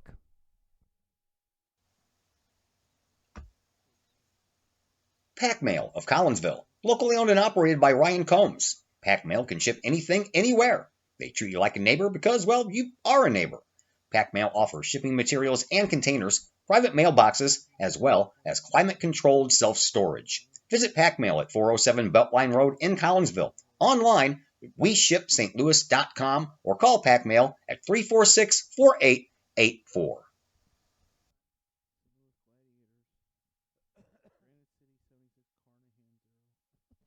We welcome you back into the booth here at Belleville West. I'm Todd Duke alongside Chris Kettler. We are just about ready to start the second half of action. No score in that first half between Collinsville and Belleville West. Excuse me. And, Chris, really not a lot of good quality scoring chances by either team in that first half. Nothing really too quality there. Just a few things. Both teams trying to send the ball in the box, try to make a mistake or something happen. Just nothing yet. We switch ends of the field, and we are underway here in half number 2. And this one's going to probably be one of those 1-0 games, or somebody's going to pour it on early here, and we'll get a flurry of goals in like a span of a few minutes. Collinsville sends it back down to their offensive zone and out of goal, man. I'll tell you what, that was a good chance. Daniel Richardson came out. That could have ended up on a Collinsville foot. There was no chance Richardson would have gotten back in goal for that. Aylesworth running up there too, and now he heads this one in. Into the box it goes, and Belleville West will chase it down, and then it's going to go out of bounds.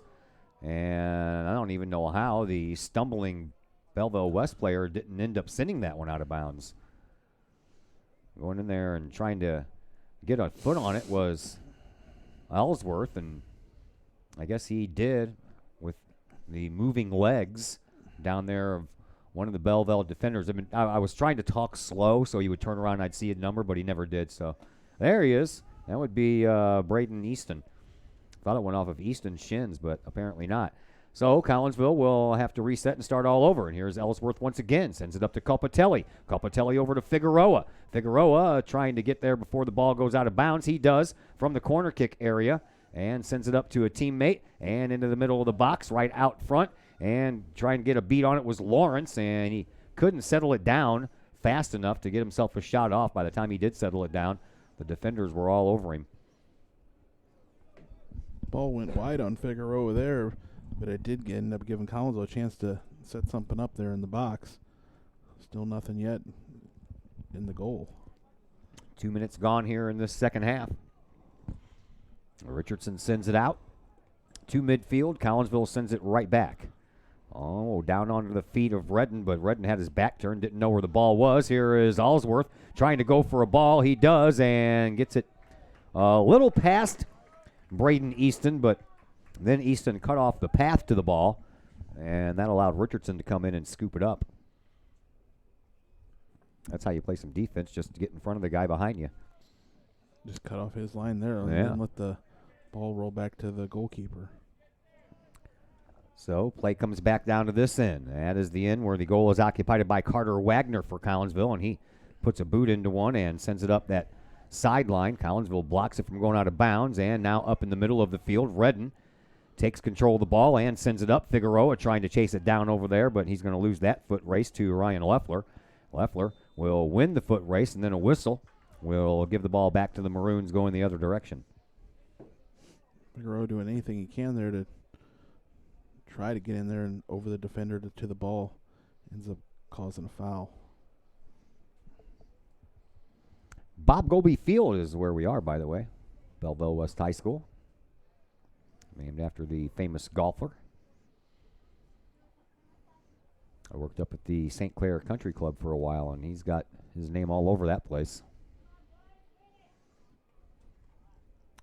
There's a defensive free kick here for the Maroons, and it comes to midfield, and Collinsville sends it right back into the offensive zone for a moment. Now the Maroons and the Kahoks will volley it back and forth for a minute. The Maroons get a hold of it again. Their defense will send it up, and over on the far side, Collinsville trying to get the ball back, and well, Frecker got lucky there that he didn't get called for a whistle after taking a shot at the back of one of the Maroon players. Now the Maroons trying to control the ball once again. With the ball on his feet, Connor Lynn turned around and ran right into Shiragi. Didn't know he was there. And then the goalkeeper for the Maroons, Daniel Richardson, sends the ball out here on the sideline. Shiragi with the throw-in coming up here for Collinsville. 35-40 to play here in this second half. No score as of yet between these two. Last time these two teams met, Collinsville won 3-0. Don't know if we'll have a 3-0 score here tonight. If we do, it'll come in a flurry. Have the day off tomorrow. Last night of washer leagues for me. We're one of 3 teams still alive, so we're either going to finish in first, second, or third. How many teams start out? 14. 14. All right. Yeah. Good job. Yeah.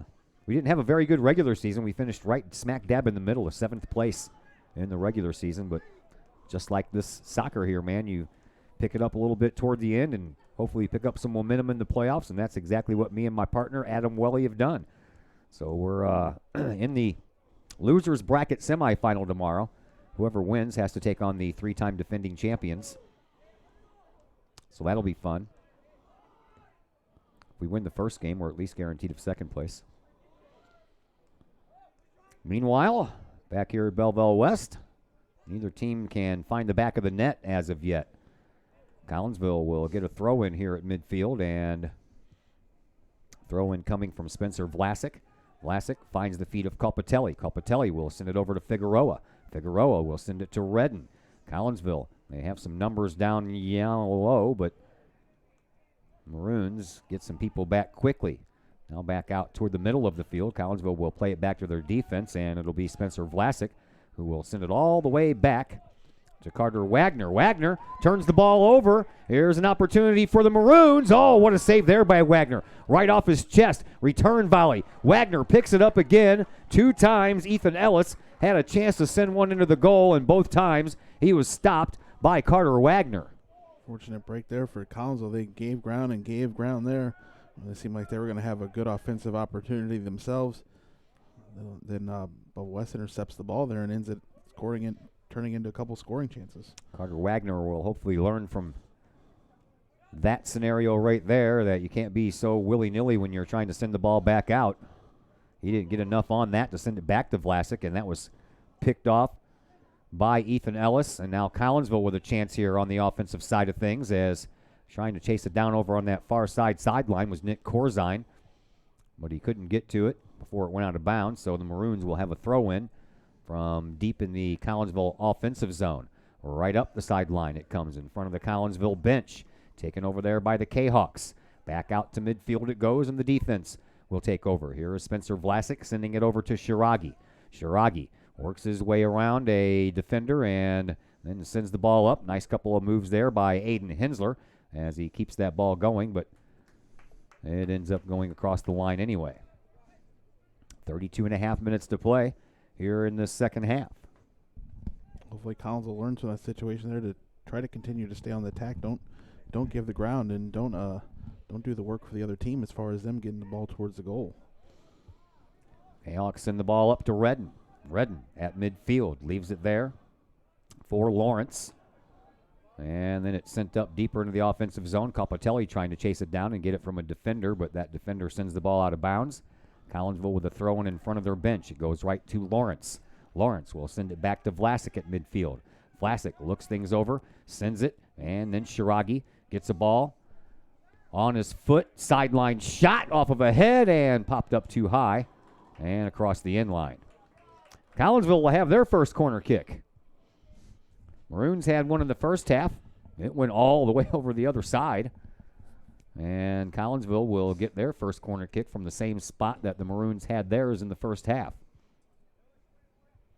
Here's where you can get one of those set pieces to work for you and see if we can get this in off of a head. Right, and when a lot of stuff is working, they're not getting many goals here in these last few games. This is one you want to try to put in. Figueroa sends it, and it comes out the other side as well on the ground, and the Maroons send it right back out. So two corner kick shots coming from the exact same corner, and both of them went extra long. Maroons, they settle the ball down. Here is Lynn. Lynn tries to move the ball up to Ellis, who had a couple of shots at the goal just a moment ago, but he couldn't get that one. Is that Lynn? No, that's 18, not 10. That's Sean Leary. Throw in coming from Spencer Vlasic. Popped up off of the head of Redden, and Figueroa sends the ball back a little bit for Lawrence. Over onto the far side it goes. Back to Figueroa. Figueroa finds Redden in the middle of the field. Redden over here to Shiragi. Shiragi stops the ball, tries to get around a defender. Instead, he'll flip the ball over to the other side, and that's Lawrence once again. Maximus trying to bring the ball up for a scoring opportunity. It's sent in, almost kind of like a corner kick from the sideline. Comes back out to Redden. Redden sends it. It goes through and stays on the ground, but there on the far side post was Daniel Richardson to pick it up. 10 minutes gone here in this second half. 30 minutes to play. No score between Collinsville and Belleville West. Richardson sends that ball out with some authority all the way into the Maroons offensive zone. Collinsville then controls at midfield. Back to the defense and Frecker.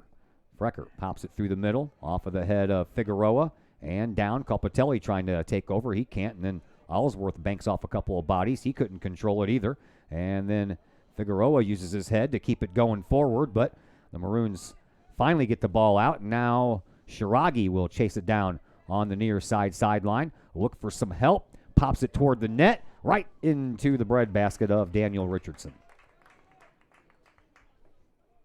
Copatelli trying to be right there just in case Richardson makes any kind of mistake, bobble with it. But a clean save there by Richardson. Richardson sends the ball back out to midfield. Collinsville controls it again. Here's Figueroa. Figueroa with a little sidestep pass, and that only finds a defender. And now the Maroons again with a chance and a shot and a goal. Amazing play there. It happened real quick. Maroon player came sliding in there, stole it away, and sent it way up the field, and pretty much ended up one-on-one, and West gets the goal. Leary? And I'm still waiting for the player to turn around so I can find out which number he's wearing. I don't know. I guess the guy next door is going to give some play-by-play after the play's over. 1-0 in favor of Belleville West. When he turns around, let me know his number.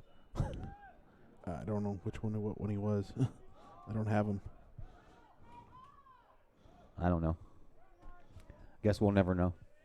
Sound like he said Leary, the player guy, PA guy player. Sean Leary, number 18. He was playing over on this side earlier. I'm not sure. Never turned around. Couldn't see. You cannot see the numbers on the fronts of the jerseys. They're too small. But, wow, West just gets a goal. 1-0 in favor of the Maroons.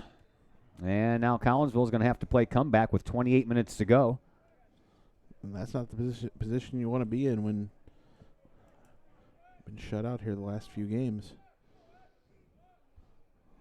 52-minute mark, that goal was scored. So now Collinsville will need a goal just to tie things up. Here's Culpatelli, and Culpatelli almost had his feet taken out from underneath him. That was a pretty nice move over there by Braden Easton for the Maroons. And a throw-in coming up here for Collinsville, and it'll be Spencer Vlasic who will take it. Almost from the area of a corner kick.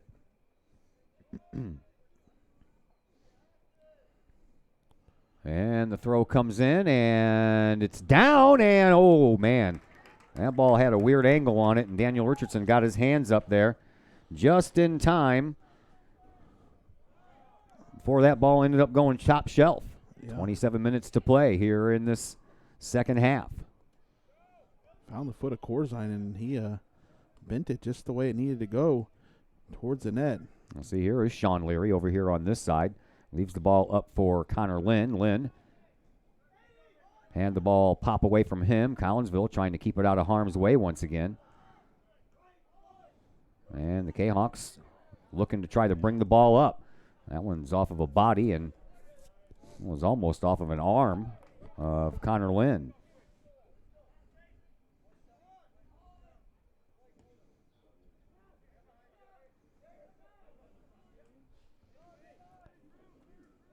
At midfield, Reeb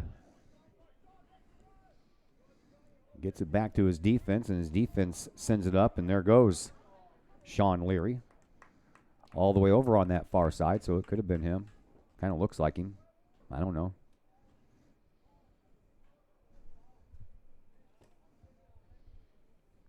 Kahawks, 3 games in a row. They have been shut out, and now a half here. They have been shut out. So we're talking 7 straight halves without a goal here for Collinsville. They'd like to score a goal just to feel better about themselves here, don't you think? Throw in comes from the far side into the box. Down on the ground it goes, and the ball is kicked up over the net. And Collinsville will have a goal kick restart to get things going here with 25 minutes, 20 seconds left to play. So there's still plenty of time. Yeah, any kind of confidence you can get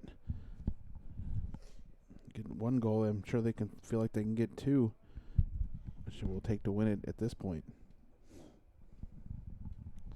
One of the defenders will take care of getting things restarted here for Collinsville. It skips right through midfield and on to the feet of one of the Kahawk players, who then has it stolen, and the Maroons send the ball up. Shiragi trying to track the ball down. It goes off of his foot.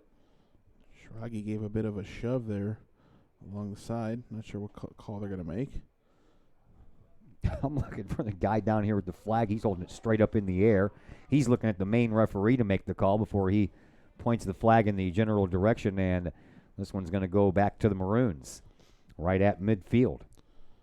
I guess the side official maybe was expecting the main referee to call that foul, but he didn't make his call on the out on the sideline. That ball skips off one of the forwards for the Maroons and end up rolling right to Carter Wagner. Wagner sets the ball down right at the top of the bubble. Sends it out. Doesn't get very far. And it is stopped by Olt. And The Maroons work the ball back up, but Collinsville's going to get there first, and a wise decision there by Nick Corzine to just shoot that one across the sideline. 23:40 left to play here in this second half. Another throw incoming. This at the end of the Maroons bench. And Collinsville sends it right back out. So another throw incoming. This one about 20 yards closer to the goal occupied by Carter Wagner.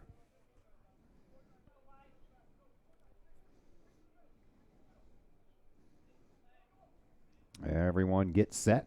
And here comes the throw in from the far side off of a couple of bodies and across the end line. Last touched by the Maroons. So a goal kick restart coming up here for the Kahawks, which once again will be handled by one of the defenders.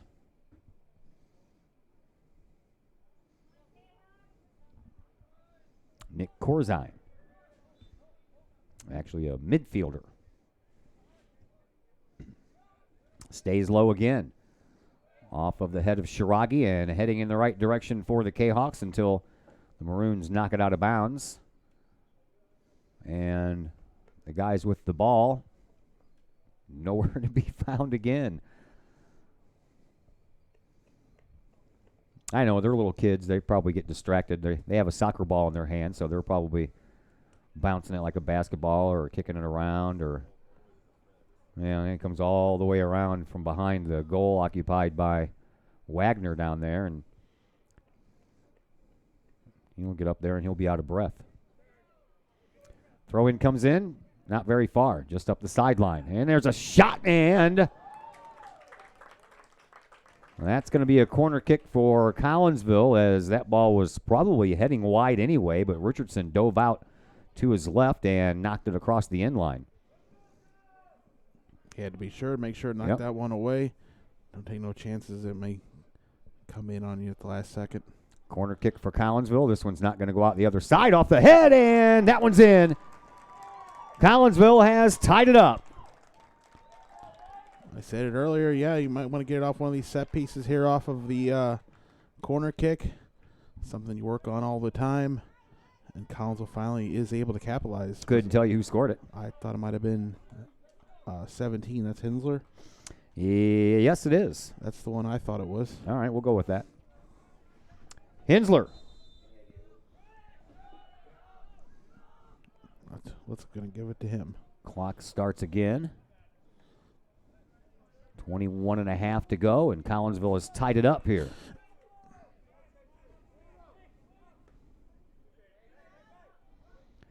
So Hensler will pick up his second goal, and a call against Collinsville is very pleasing to the Belleville West crowd below us. So the Kahawks tied it up off of a corner kick and a header.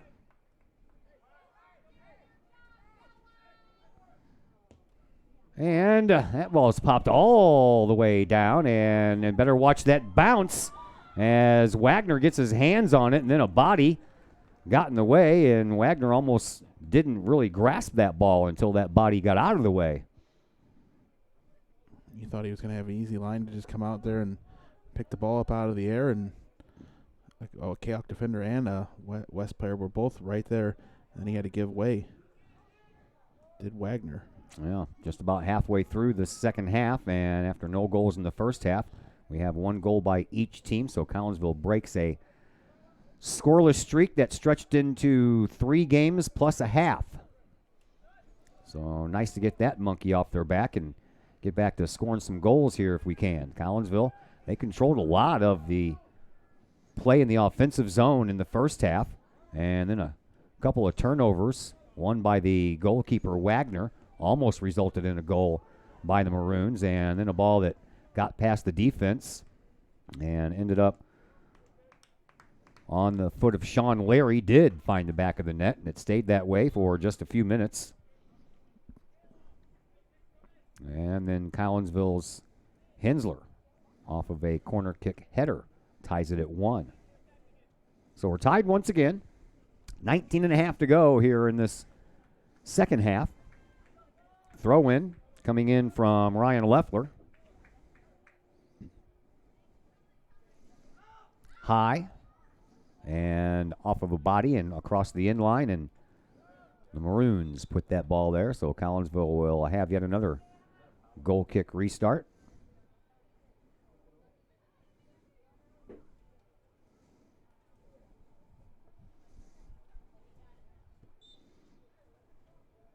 Taken by Corzine again. Out to midfield. Shiragi gets the ball away from the defender, and then Connor Lind draws a whistle. So Shiragi with the free kick from midfield sends it down range right in front of the box. It comes back out. And then the Maroons get it and send it back out to midfield. It's stopped before it gets there by Maximus Lawrence, and then the Maroons try to bring it back up for some offense. Vlasic stops that and then skips it right up to Hensler, who scored the goal here for Collinsville, and then Shiragi gets it up the near sideline and sends it right back to Hensler. Hensler back to Shiragi. Shiragi into the middle now for Redden. Redden skirts it across the middle, and then probably wasn't a very good pass trying to find Lawrence, but never did put enough zip on that ball, did Redden. Never made it to Lawrence, got picked off, but Collinsville, none the worse for wear, gets the ball back. And then at midfield, the Maroons return the favor, and that was a nice move there by Caden Hillier for the Maroons, and it turns into nothing as that ball rolls all the way to Wagner for Collinsville, and 17 and a half minutes to play. We're tied at 1. Wagner sends the ball back out to midfield. Off of the Maroons' head and back down onto the ground to Collinsville's defense. We'll send it back down into the offense. Colpatelli trying to chase it down, and out of the box comes the goalkeeper. Daniel Richardson gets a head on it and partially ran into Colpatelli and then ended up tumbling on the ground as that ball ends up out of bounds on the far side. Getting a little more wide open here as we go later and later in this game.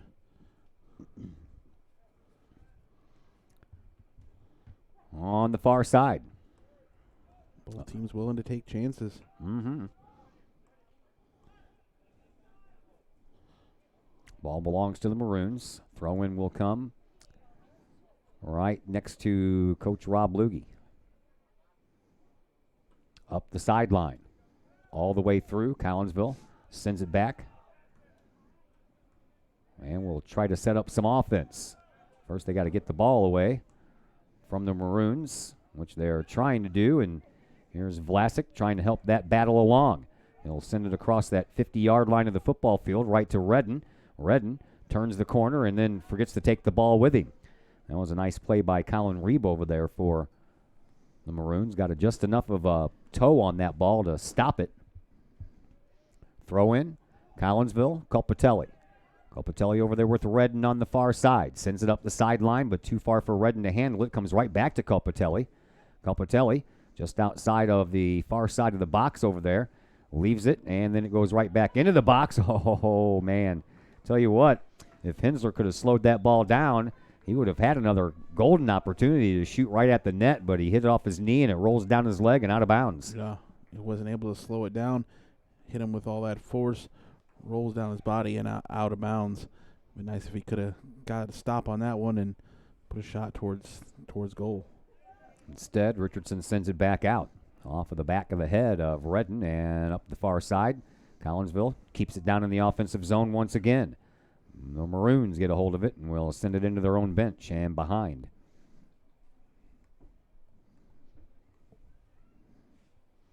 "15 minutes to play here in this second half. We're back at the friendly confines of Virgil Fletcher Gymnasium on Thursday. A little volleyball action for you. East St. Louis comes to town. Flyers volleyball team not having a bad year. They were on a roll there for a while. Richardson ready to send it back out. Pops it straight up. Didn't get a lot underneath that one. That one didn't even make it to midfield, which is very rare for Richardson from what I've seen so far here in this game. But it does make it to a Maroon, and the Maroons start their progress toward the offensive side of things, but that's halted by a kick out of bounds. Collinsville will take over 14:20 left to play here in this second half. 1-1 is our score. Sean Leary scored first. Hensler off a corner kick and off the head. Ties it up for Collinsville just a couple of minutes later.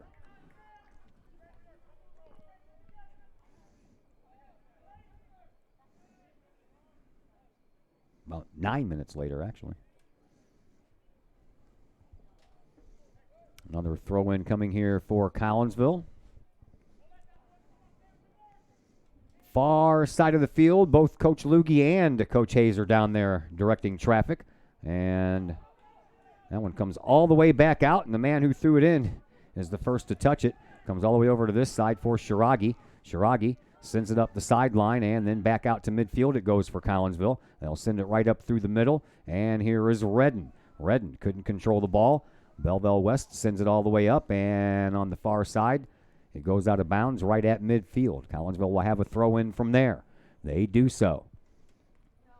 Redden off of his head. Sent back up the sideline from where it came from and sent right back down deep into the offensive zone. Maroons go to chase it down and watches it cross the end line. And it'll be another goal kick restart coming up here for the Maroons.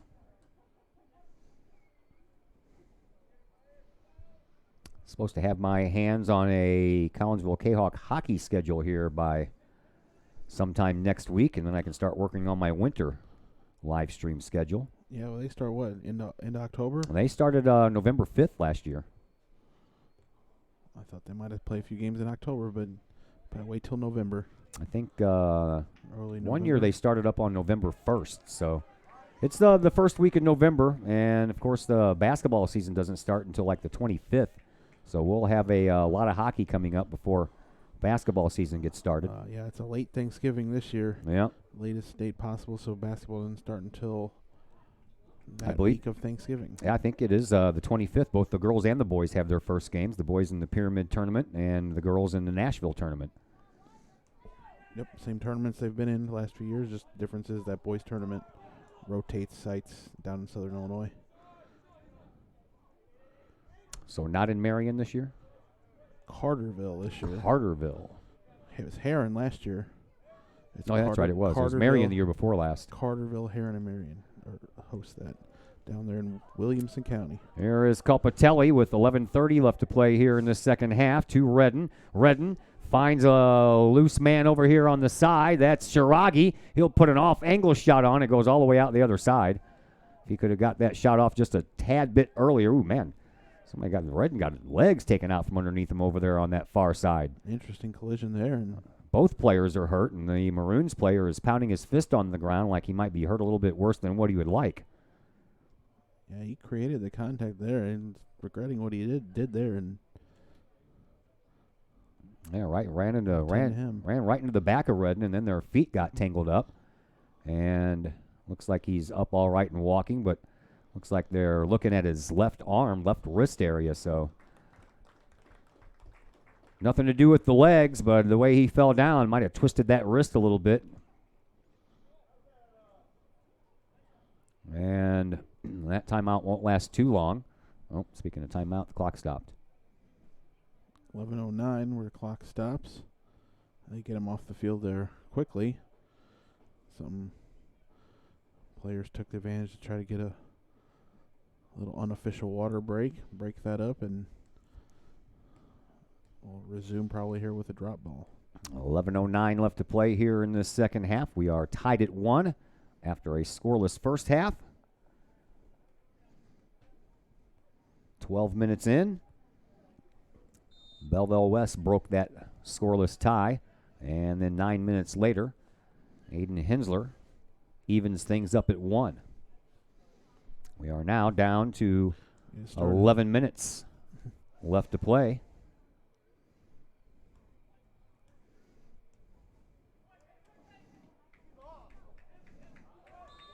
And another whistle. That's offside. Offsides.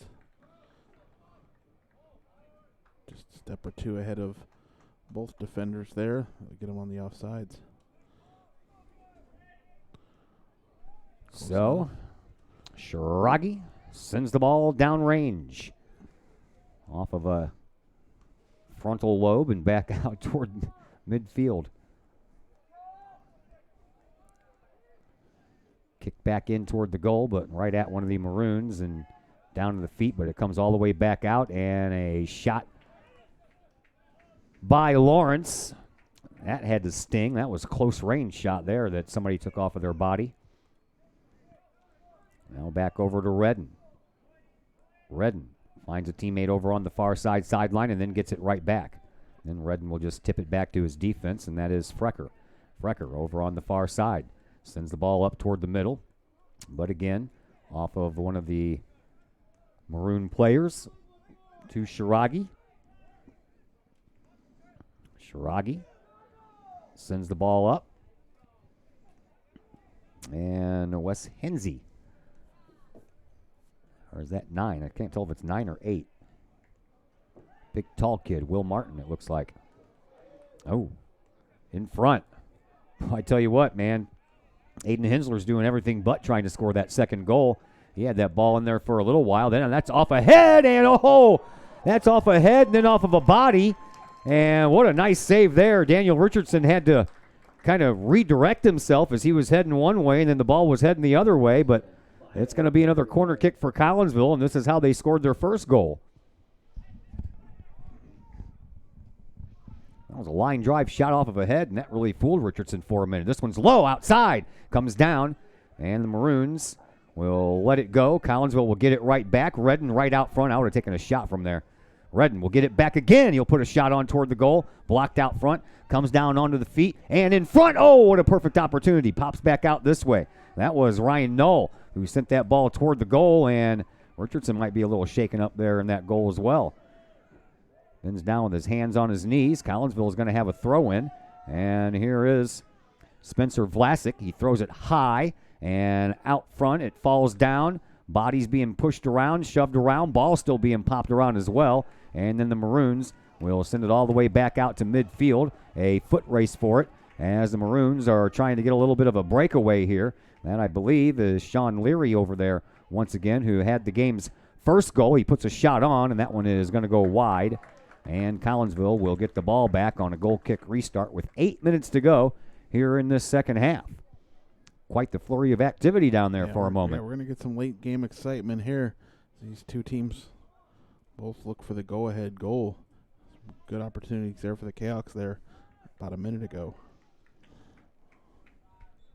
Nick Corzine ready to send this one back out, but first a substitution by Belleville West. One player on, one player off. And that one comes all the way through midfield. Collinsville trying to slow it down and work themselves back up into an offensive opportunity. Up the sideline it goes. Trying to chase it down is Ryan Knoll, and Knoll gets his feet taken out from underneath him. And the referee hearing it from the crowd.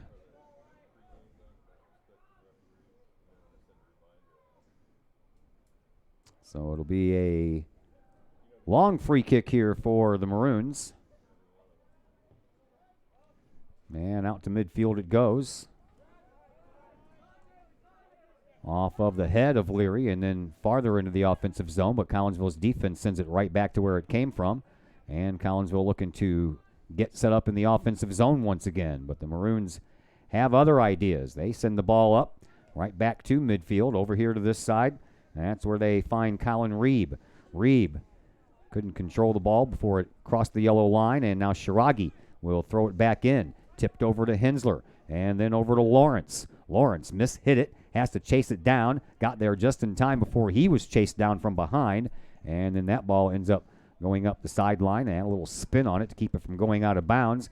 And the Maroons send the ball all the way down that far sideline as Frecker chases it down over there and sends it back up right into the Maroons bench and out of bounds. 6 minutes to play here in this first half. Or excuse me, second half. 1-1. That's our score.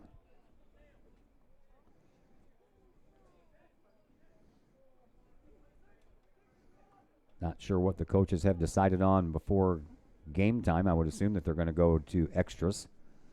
Yeah, with it being a conference game, we'd probably have to go with whatever. That's a bouncing ball.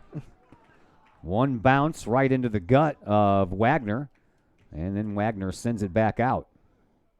Calpatelli trying to get there. He couldn't get a body part on it. Ball comes loose. Collinsville picks it up. Here is Hensler. He'll send it over to Redden.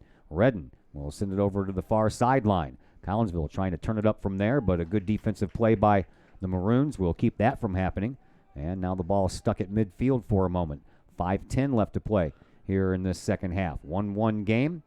Vlasic will just let Wagner have that ball roll to him and pick it up. Wagner sends it back out, but he pops this one up a little shorter than the last one. Off of Shiragi, or excuse me, that is number 9, Will Martin. Got a little closer to me, I can tell. 6, 9, and 8, man, they all look the same sometimes. There's a shot by Redden that's going to go over everything. Interesting over there on the Collinsville bench. One player getting moving around is the goalie colors. I could only assume was Logan Rader. Maybe if they're looking into overtime situation into bringing in the fresher goalie. Could be. 4:15 left to play. And the defense will send this one back into action all the way to midfield and beyond. And then off of the head of Nick Corzine, it rolls all the way down for the Maroons, and Wagner comes out, and he'll send the ball across the far side. Didn't quite get out of bounds until now, and last touched by Collinsville, so a throw-in for the Maroons from over there on the far side. 3:45 left to play here in this second half. 1-1 game.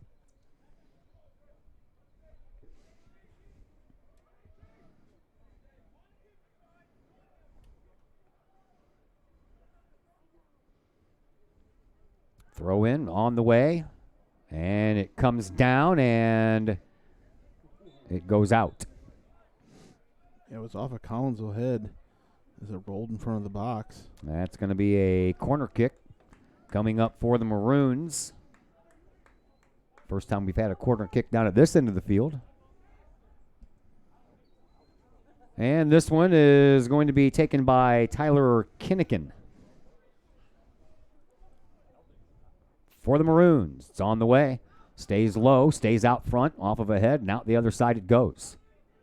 Maroons trying to chase it down to keep it down there. They do, and it bounces right to Carter Wagner. Wagner sends the ball bouncing toward midfield. Maroons intercept first and kick it right into their own bench. Throw-in will come from over there from Nick Corzine. They'll throw it right down to Lawrence. Lawrence chips it up the sidelines, now into the middle for Redden. Redden will send it all the way over here for Shiragi.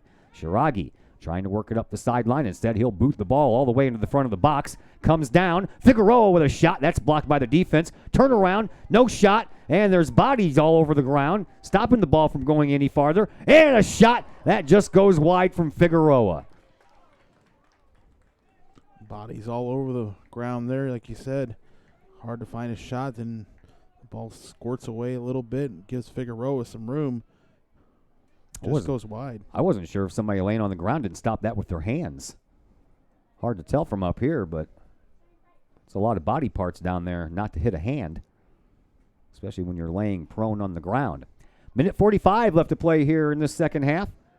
Collinsville with a golden opportunity to break that tie as they try to continue to push forward in the offensive zone, but the Maroons send the ball back up, and Vlasic will go back and send it back from where it came from to Hensler, to Lawrence. Lawrence sends it up the sideline.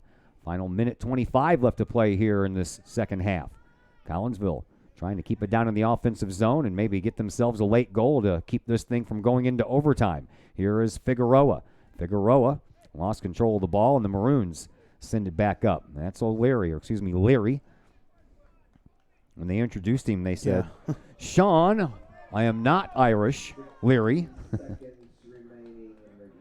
Less than a minute to go here in this second half of a 1-1 game. Collinsville sends the ball down off of the backside of one of the Collinsville players and out of bounds. We're going to have another throw-in, and one of the fans gets a hold of the ball, and instead of throwing it back over to Figueroa, they throw it up, but Getting his hand on a new one was Shiragi to Figueroa. Back to Shiragi, and Shiragi pops it into the box. Off ahead and down, trying to go for it there, and just before Allsworth could get there, Richardson comes in and snags it away with his hands. 20 seconds to play here in this second half. This one comes to the sideline, and there was no one there to take it. So Collinsville will get a throw in, but I'm not really sure they're going to have enough time to do anything with it. Shiragi gets it with 5 seconds left, throws it in, and that is going to do it for regulation. 1-1 after the first half. So we'll have to play a little bit extra before we decide who's going to win this one, and we'll be back to tell you all about it in just a moment here on the Kahok Sports Network.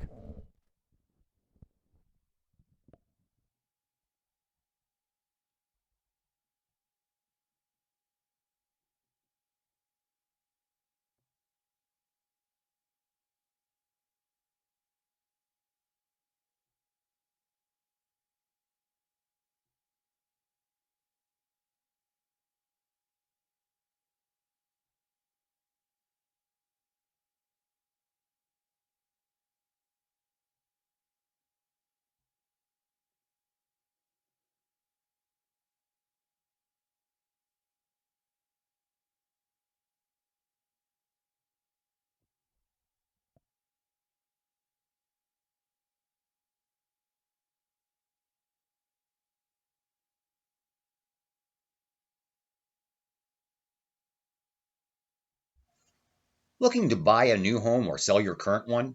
Trust the Blaylock team of Keller Williams Marquis Realty with all of your real estate needs. The real estate market is hot right now. Trust the Blaylock team of Keller Williams Marquis to help you find the perfect home or to help you get top dollar for your current home. Give Peyton or Emily Blaylock a call today at 618-780-4622 or visit them online at blaylockteam.com or on Facebook at the Blaylock Team. The Times-Tribune, Madison County's longest-running leading independent newspaper.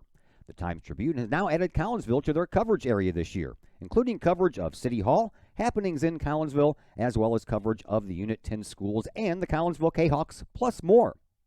The Times-Tribune is a weekly hometown newspaper that is published every Thursday and has been reporting news and sports in Madison County for over 30 years. Subscriptions are only $32 for an entire year, delivered to your home and the online edition. For more information, call the Times-Tribune at 618-667-3111, online at www.timestribunenews.com, or follow them on Facebook at Troy Times-Tribune.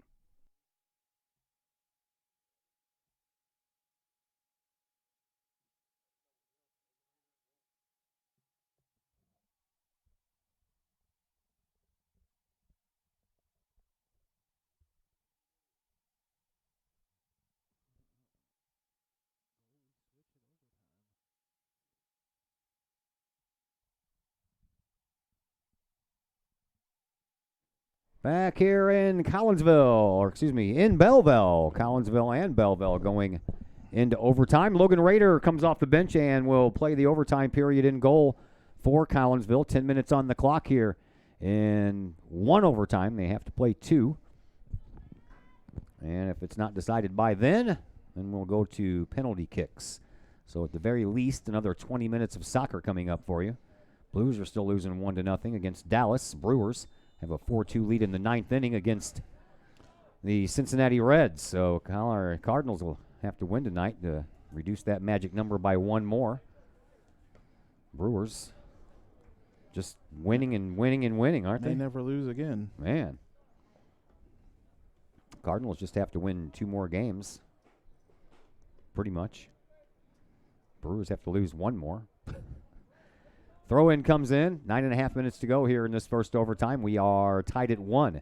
Each team got a goal in the second half, and that's where we stand right now. We switch into the field, and Logan Rader in the goal to your right.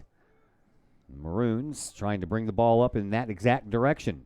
Collinsville snuffs out that progress, and Vlasic sends it on up and past everyone wearing white. Bounces right to Daniel Richardson, who stays in goal for his team. Richardson sends the ball back out. And then Rader will come out and scoop up a loose ball before anyone can get there wearing the maroon colors. 8:40 left to play here in this first overtime period. Rader sends the ball out. Vlasic trying to keep it heading down in the right direction. He does so.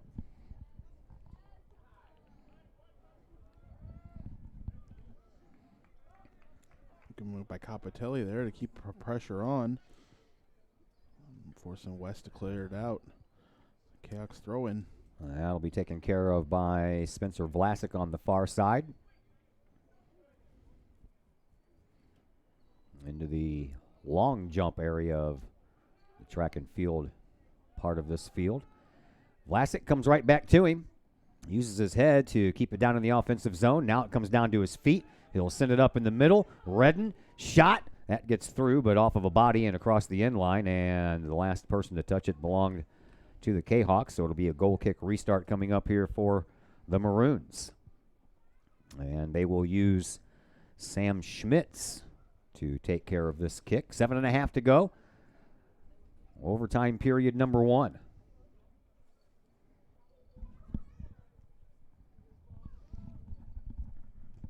Ball on the way. Out to midfield. Collinsville keeps it in the offensive zone for just a moment before Belleville West pops it up, sends it back down. Vlasic will send it up the sideline right in front of his bench. Ball stays in bounds.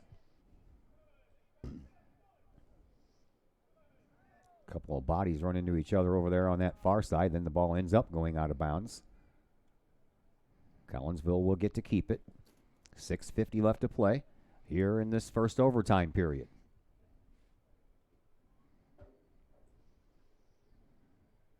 Throw in comes up the line.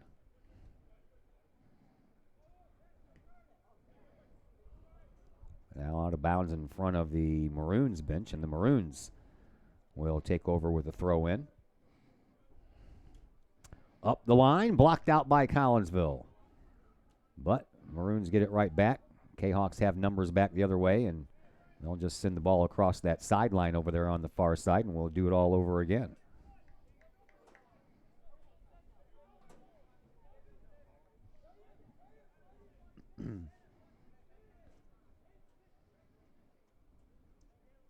And again, they have to go retrieve that ball all the way up against the fence on the far side of the track.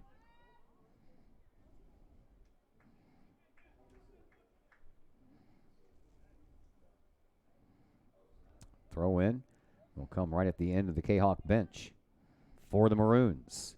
Into the box and back out of the box. Collinsville takes over. That's off of a body and out of bounds, so Collinsville will have the next throw in. 5.5 to go here in this first overtime period. Comes down at midfield. Figueroa sends the ball up into the Collinsville offensive zone, and trying to give it a chase down was Allsworth. Ball ended up eluding him, actually went behind him. Back at midfield. And player down for the Maroons. Oh, they didn't stop the clock. Gets right back up. Keep the clock going. And a free kick coming up here for the Maroons right at midfield. Here it is. Popped up and right back off of a head belonging to Collinsville. Back out to midfield it goes. You know, I did notice I did print out my winter schedules, the ones that I have, both the basketball teams, both the bowling teams. And I did notice that this year's Perry Farms basketball tournament is a Friday, Saturday, Monday affair. I am so going to like that. I was very slap happy and sleep deprived by the time we got to day number 3 last year. Yeah, the third day has that later start, which is a plus, but after the full day that the second day is with everybody playing twice. Yeah. You're really stretching there, and now everybody's going to have the day off. That'll be nice. Make an interesting championship game. It should, yeah. Everybody's going to be well rested. Of course, that means that everybody has to stay at their hotel for an extra day. So they'll be in town for 4 days instead of 3. Yep, some of the ones that are coming in from out of town will be. Here come the Maroons. They bring the ball up. That is Blake Goodman. Goodman with a shot on goal, and that one bounces right to Logan Rader, and Rader sends the ball back out. 3.5 minutes to go here in this first overtime period. No one has scored yet. We are still knotted at 1. At midfield is where the play takes place. Calpatelli couldn't find the ball, but Mitch Alp did. He'll send the ball up, and that one's going to be too far for anyone to get. And it'll be a goal kick restart coming up here for our Willett. Nope, it's going to be a throw-in. Went off the side here. Yeah, I think it went right past that flagpole, just on the right-hand side of that corner kick flag instead of the left-hand side.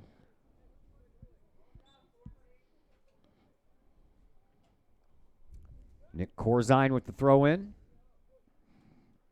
Off of the head of Lawrence. But the Maroons are the ones who take over. They chip it up, trying to get it into the box. Collinsville trying to keep it out, doing a good job of that right now. But Maroons get it right back. They turn around and send it up into the sideline. But I don't think that Blake Goodman has enough speed to catch up to that one as it goes across the end line. So it will be a goal kick restart here for Logan Rader. 2:15 left to play in this first overtime. Out to midfield. Picked up, taken up by Blake Goodman. Goodman will send it back to his defense, and the defense will send it over here to this side for Mitch Ulp.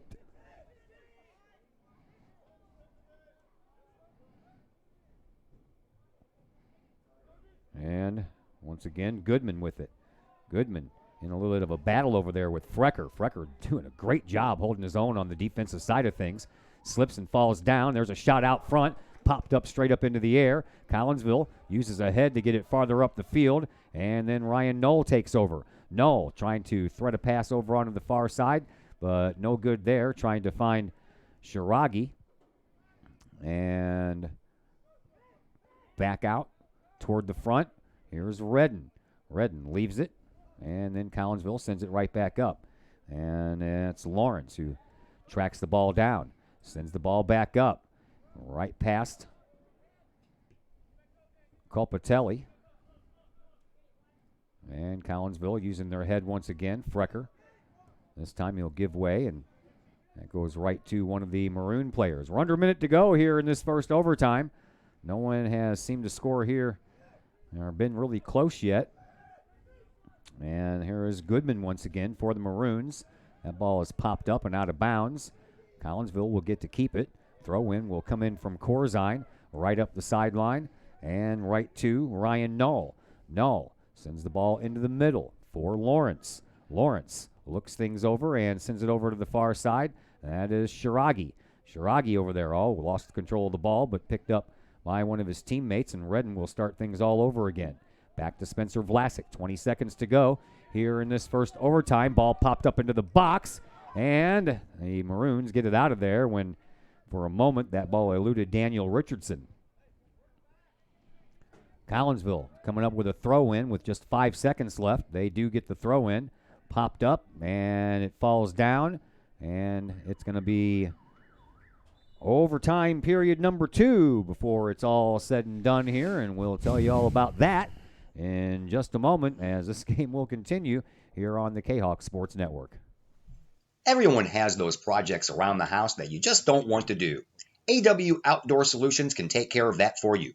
Former Collinsville High School graduate Adam Welly owns AW Outdoor Solutions, and he and his crew can handle all of the dirty work around your home or business, whether that's tree trimming and maintenance, brush removal, power washing, gutter cleaning, and leaf raking and removal. AW Outdoor Solutions can handle that and much more. AW Outdoor Solutions is fully insured and offers free estimates on all of their work. AW Outdoor Solutions. Call Adam Welly at 314-252-8010 or on Facebook at AW Outdoor Solutions. All Pro Tees in Caseyville is your place for custom apparel and has been for over 20 years now. Why? All Pro Tees can handle any size project, big or small, and they specialize in large group orders. At All Pro Tees, quality is number one on their list of priorities, as is evident by their excellent customer service. Did we mention All Pro Tees has over 20 years of experience? They can even help with fundraisers and event merchandising for your group. So for all of your apparel needs, for civic groups, sports teams, business outings, or even a family reunion, your apparel needs stop at All Pro Tees. All Pro Tees in Caseyville, right across the street from Kahok Stadium. Online at allprotees.com or on Facebook at All Pro Tees. Or call All Pro Tees at 344-2200. Todd Duke, Chris Kettler back with you from Belleville West. Bob Golby Field has seen some extra soccer action here tonight. First two halves weren't good enough. Neither was an overtime period, so we'll play one more overtime period. If we can't decide it during this one, then we'll go to penalty kicks. 10 minutes on the clock once again, and we are underway. Ball sent all the way back down behind the Belleville West Maroons bench. All hands on deck for Collinsville. Everybody be ready. They're all over there. They're all stretching out. Stretching out, being ready, be ready to go. We might need you in this overtime. We switch ends again, so now Logan Rader in the goal to your left. And Daniel Richardson the goal to your right. That's where the ball heads. That's where the Collinsville Kahok and their faithful would like it to go, but here come the Maroons heading it up the other way. That is Ethan Ellis who sends the ball up the sideline. A couple of bodies collide over there before the ball can get there, and that ball is out of bounds. Last touched by Collinsville, so the Maroons will have a throw in. A little extra soccer action for you tonight. Cardinals ought to be getting underway if they haven't already. Up 5 minutes. Yep. 8:40 game. Tomorrow is an afternoon game only on YouTube. How about that? Yeah, they had one earlier. It was against the Dodgers. Well, you know, I'm just wondering if it would be a wise thing for baseball to. I mean, if the Brewers would have lost tonight and the Cardinals would have won, then you could be clinching a game that only people watching YouTube are going to see. You could clinch your division, and it's only on YouTube. I don't know. I haven't watched a game on YouTube. I watched one last year on Facebook and didn't enjoy it very much. Kept on going in and out for one thing. Ball popped up into the air. Collinsville takes over. Here is a throw in by Shiragi. Shiragi gets the ball into Copatelli. Copatelli, he finds the feet of Adam Hensler. Hensler has the only goal here in this game for Collinsville. Leary has the only goal in the game for Belleville West. Here's a ball that's popped all the way down from midfield and on the fly. Daniel Richardson at the very front edge of the box catches it and now sends it back out. 7:50 left to play here in this second overtime period. Off of a head and down for Redden. Redden right in front of his empty bench. The only ones still sitting there are coaches. All the other players are up stretching. Staying loose just in case. There's a ball that goes well over and well wide of the net. So it'll be another restart here for the Maroons. And it'll be the goalkeeper, Daniel Richardson, who will take care of this one. Or will it? No, he'll leave it. And one of the defenders will come in.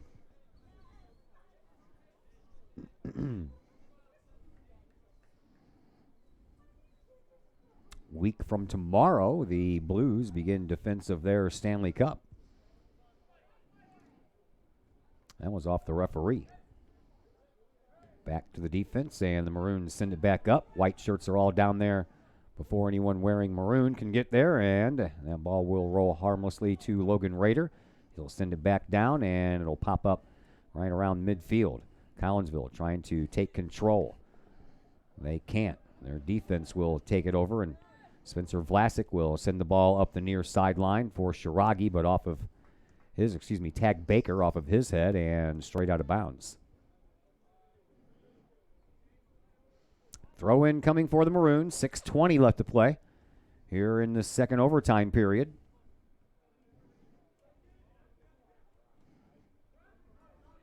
Haven't had a PK game this year, have we?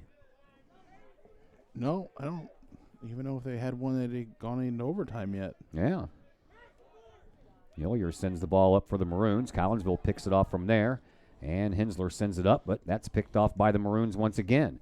Off of the chest of Ethan Ellis, or excuse me, that's Leary, the goal scorer for the Maroons. Here is Logan Rader sending the ball back down with some force. That's a good 20 yards past midfield. Now the ball popped up. It's loose. Here comes Collinsville. Shiragi trying to settle the ball down and looking for some help. He finds it in the form of Tag Baker. Baker will send it back over to Hensler. Hensler from about 40 yards out sends the ball into the box, but no one over there on that side except for one of the Maroon defenders, but he defends the ball right back to Redden. Redden sends the ball back, and I don't think for a moment there Lawrence knew he had a guy sneaking up behind him. Here's a shot right at the front of the box. It stays out, and the Maroons try to send it over the sideline. That was a nice job by Hensler to stop that from happening. Rolling ball out front. Hensler trying to close in. He can't. Ball comes down for Shiragi. Shiragi pops the ball back into the box. Kicked back out by the Maroons, and with 5 minutes left to play here in this second overtime, Collinsville trying to make some noise down here in the offensive zone.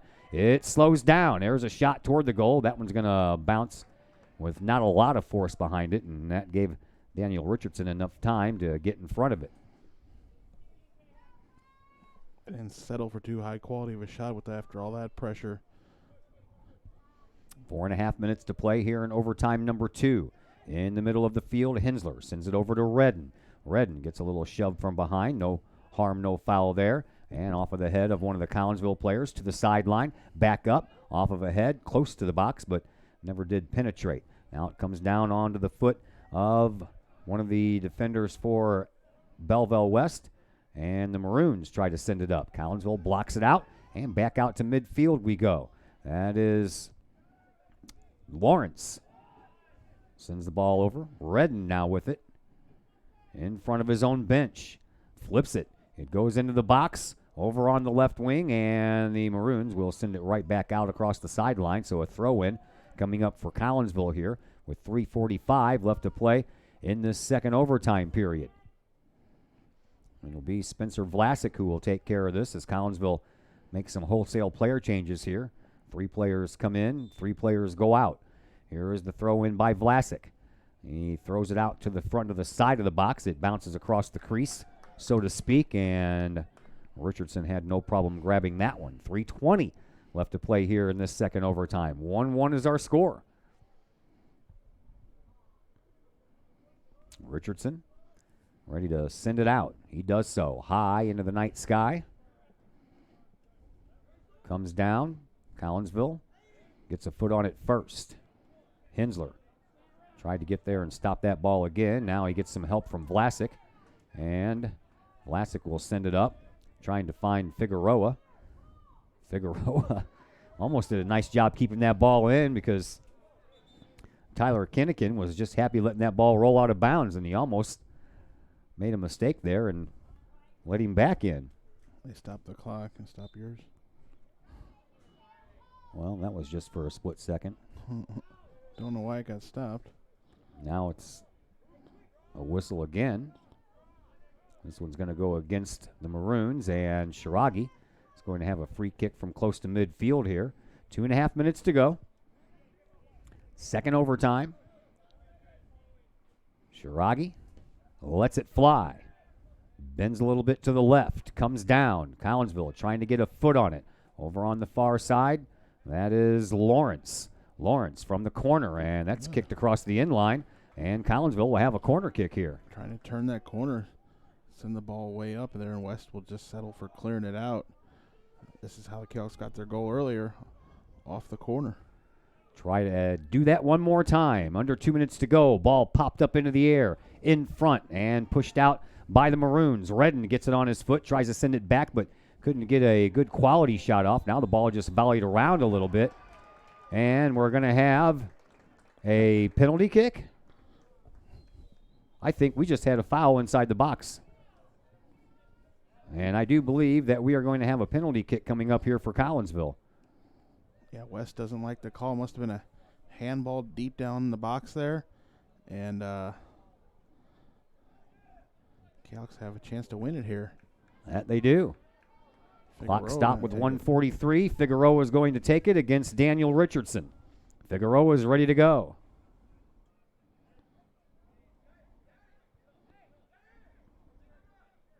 Figueroa. There's the whistle. He's ready. It is stopped initially and then off of the hands of Richardson and in. Collinsville takes the lead on a late penalty kick with 1:43 left to play here in this second overtime. Lots of power behind that kick. Goes right off Richardson's hands, but continues its momentum into the goal and up. And it's not a sudden death goal. But the Kahoks do have the lead here and have to kill off another minute 43. Clock starts on the referee's whistle, which it just has, and now Collinsville just has to play a little bit of defense. That ball's popped out of bounds off of the shins of Anthony Copatelli, so now the ball boys have to be on their game if they want their team to win, because you know that they're future Maroons. And here come the Maroons. They bring the ball up. Here is Hillier. He got blocked out. Collinsville sends the ball back out into the offensive zone, and there is Richardson, who has to back up and take it with 1:10 left to play here in this second overtime period. Collinsville out front by a score of 2-1 thanks to a penalty kick with 1:43 left to go by Yair Figueroa. Out to midfield it comes. We're under a minute to go. There's a shot toward the goal. It's going to go a little bit off to the right of Rader. He has to come out and jumps in midair and takes that shot. I believe it was going to be called offside anyway. Offsides anyway. Good 2-3 steps out in front. Yeah, coming in quickly was Braden Easton. I believe that was number 3 over there for the Maroons. Now Rader will send it back down, and only 30 seconds left to play. The Maroons send the ball right back out. Extra ball comes into Shiragi. Shiragi will set the ball down and leave it for Vlasic, and Vlasic will come in, and by the time he throws it, there's going to be about 15 seconds left.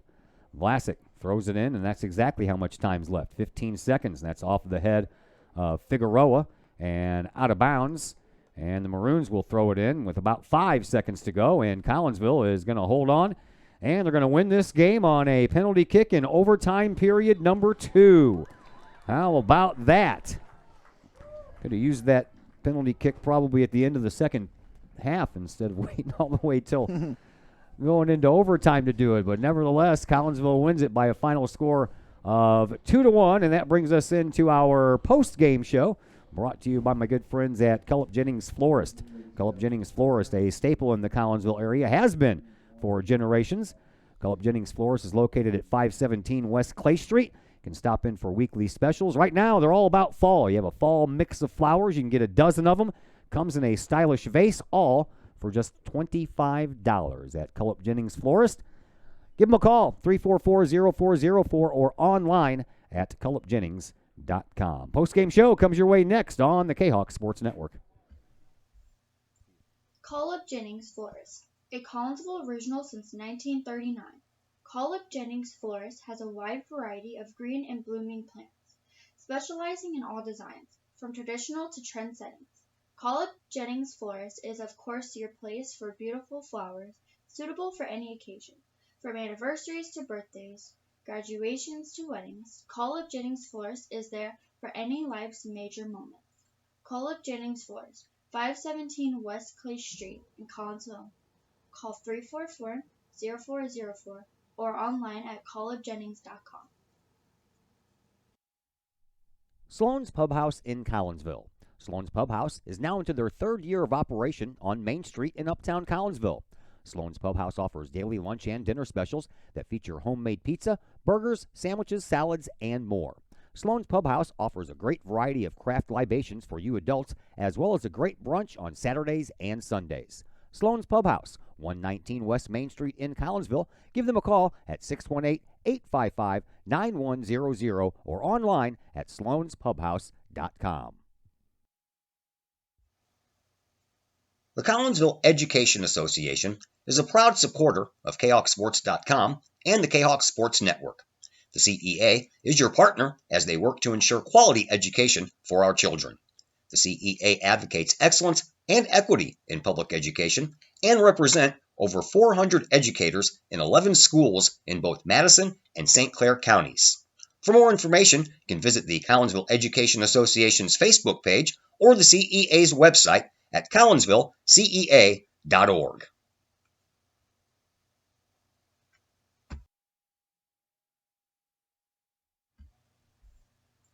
Call Up Jennings Florist, a Collinsville original since 1939. Call Up Jennings Florist has a wide variety of green and blooming plants, specializing in all designs, from traditional to trend settings. Call Up Jennings Florist is of course your place for beautiful flowers, suitable for any occasion, from anniversaries to birthdays, graduations to weddings. Call Up Jennings Florist is there for any life's major moments. Call Up Jennings Florist, 517 West Clay Street in Collinsville. Call 344-0404 or online at callupjennings.com. And we welcome you back into the Call Up Jennings Florist post-game show. It looks like we are not going to have Coach Jeff Hayes because they all went and walked all the way over to the far side of the field, and Coach Hayes fouled him. So I guess that he forgot that I asked, and I asked Coach Lugge to remind him, and he forgot. So Chris Kettler just gonna we're gonna bat around this game for a minute. I mean, it's a great win because Collinsville wins 2-1. They needed the win because a loss would have put them at 2-4 in the conference, and then you're talking about seedings coming out next week. So a very big win here for Collinsville. Right. So off the top, you have the seedings. You'll take the 2 wins over West into the seedings. So it'll look good over West and maybe anybody else that they've beaten if you hadn't played them or whatever on that end of it. The coaches didn't make it over here, but they're excited about winning this game. We'll talk to him eventually. We'll talk to him eventually. We'll get him at home. It'll be a lot easier to get him at home. And now you got into a close game that you won. You got you let the other team get the first goal, and you battled back, and then now you've seen overtime. So none of that's going to be new. It's the first overtime game. So you're chopping down trees so that later in the season none of that is new, and you're not pressed. Say if you're in a playoff game like that when you go into overtime. Well, it's a late one, so we're going to go ahead and get out of here. We're back at you on Thursday from the confines of Virgil Fletcher Gymnasium. East St. Louis girls volleyball team comes to town to take on your Lady Kahawks. Then we'll make that long road trip to Lincoln on Friday, and the Rail Splitters will be hosting your Collinsville Kahawks for week number 5 of the football season. For Chris Kettler and for Coach Rob Lugge, join me at the pregame show. My name is Todd Duke, everyone. Have yourselves a fantastic evening.